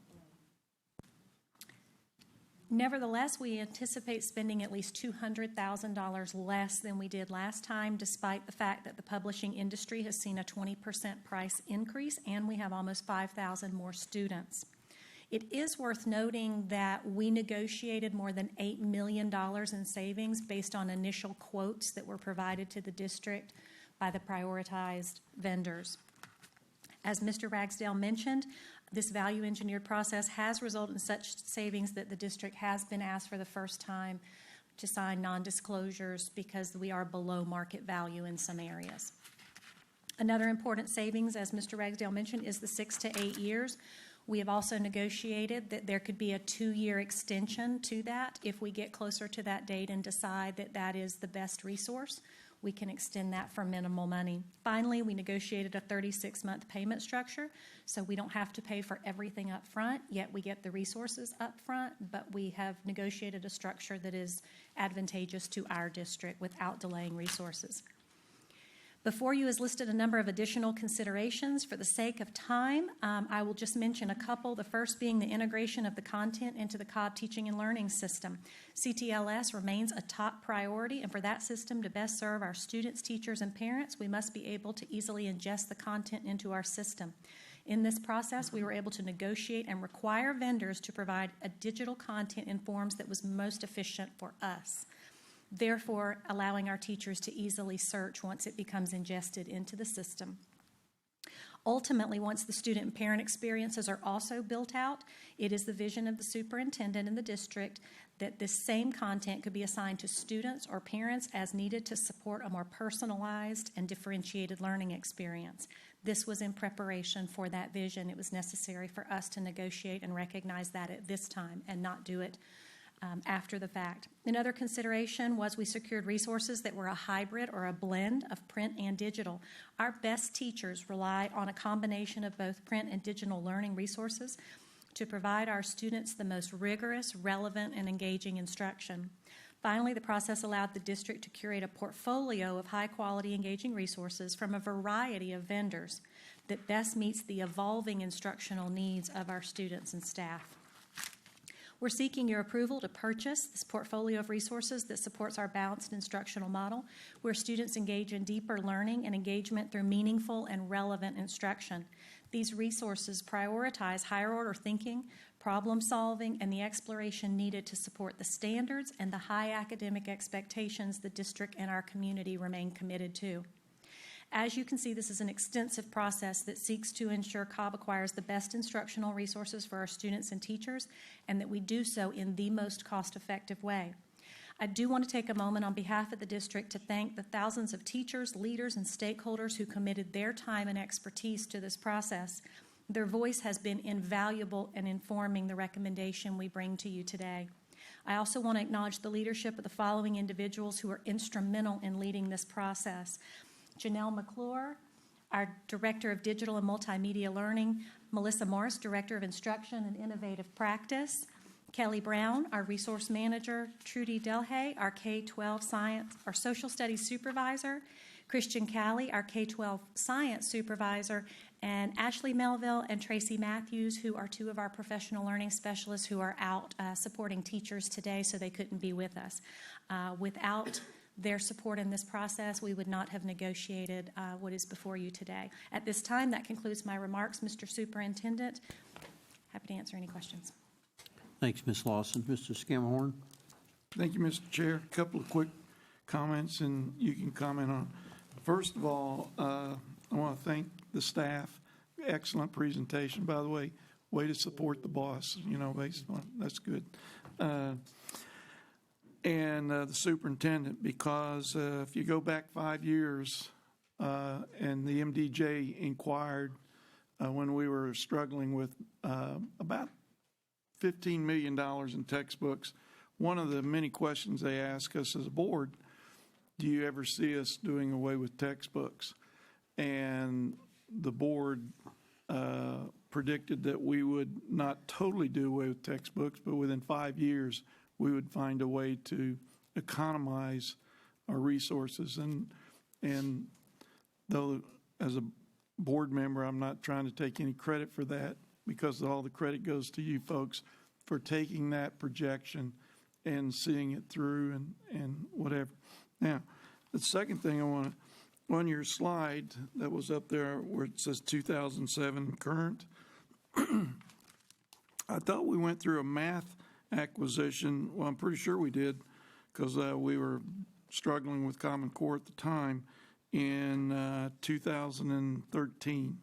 So, and that's where I think we spent, like, we were going to spend 17 million. We got it down to 12 million for math alone.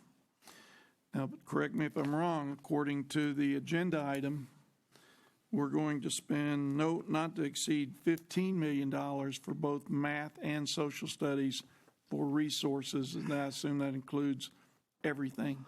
Yes, so I'm not saying you can, again, give me a better estimate, but if you divide that by 2 with science and social studies, that's only $7.5 million per subject matter.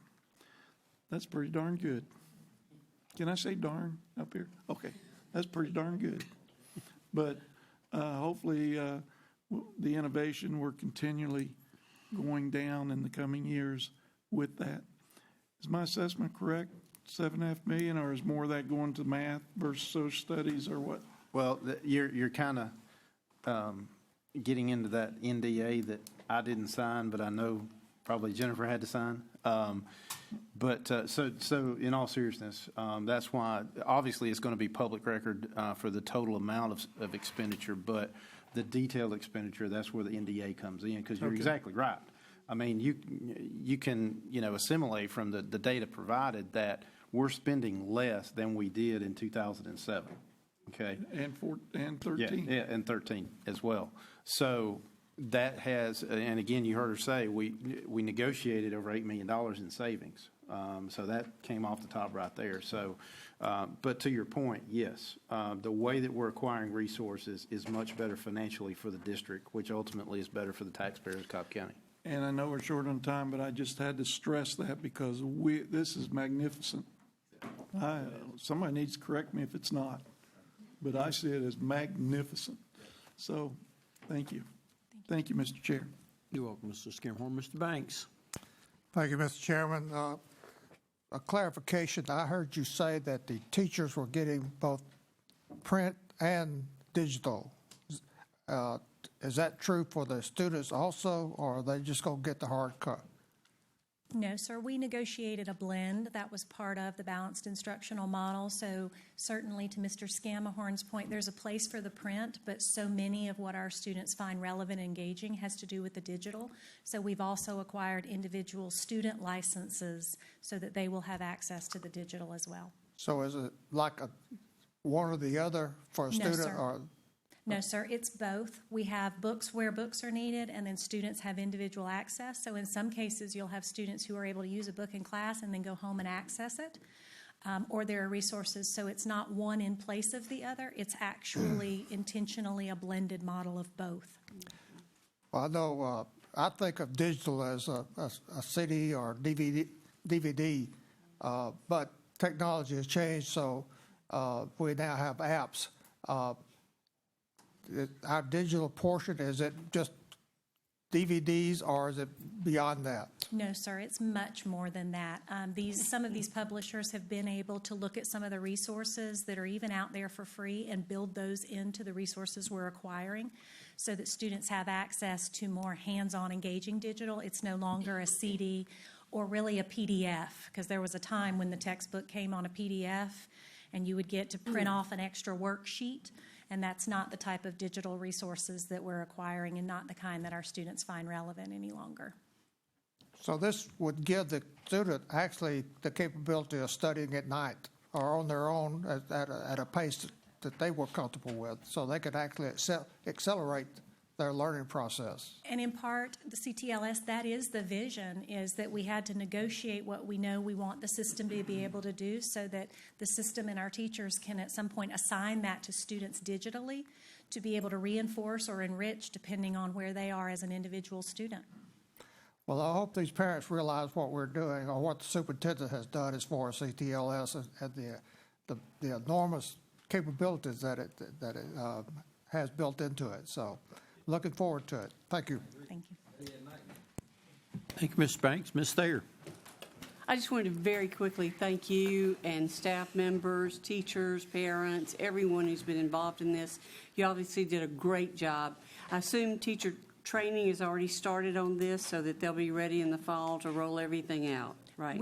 The professional learning piece was also part of the negotiated price, and so we're putting together what that's going to look like between now and the beginning of the year. But yes, ma'am, just like our previous resources, everybody will be trained so that they know what to access and how to most efficiently use it. Great. Good job to everyone. Thank you. Thanks, Ms. Lawson.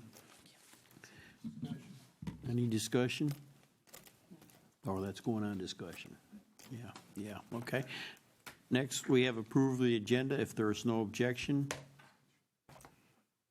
our agenda is approved. You will now recess to executive session and return at 7 p.m. for our voting session. I need a motion. I make a motion, Mr. Chair, that we adjourn to executive session for land, legal, and personnel matters. Mr. Chastain, second. All in favor? Raise your hand. All opposed? It is 7-0.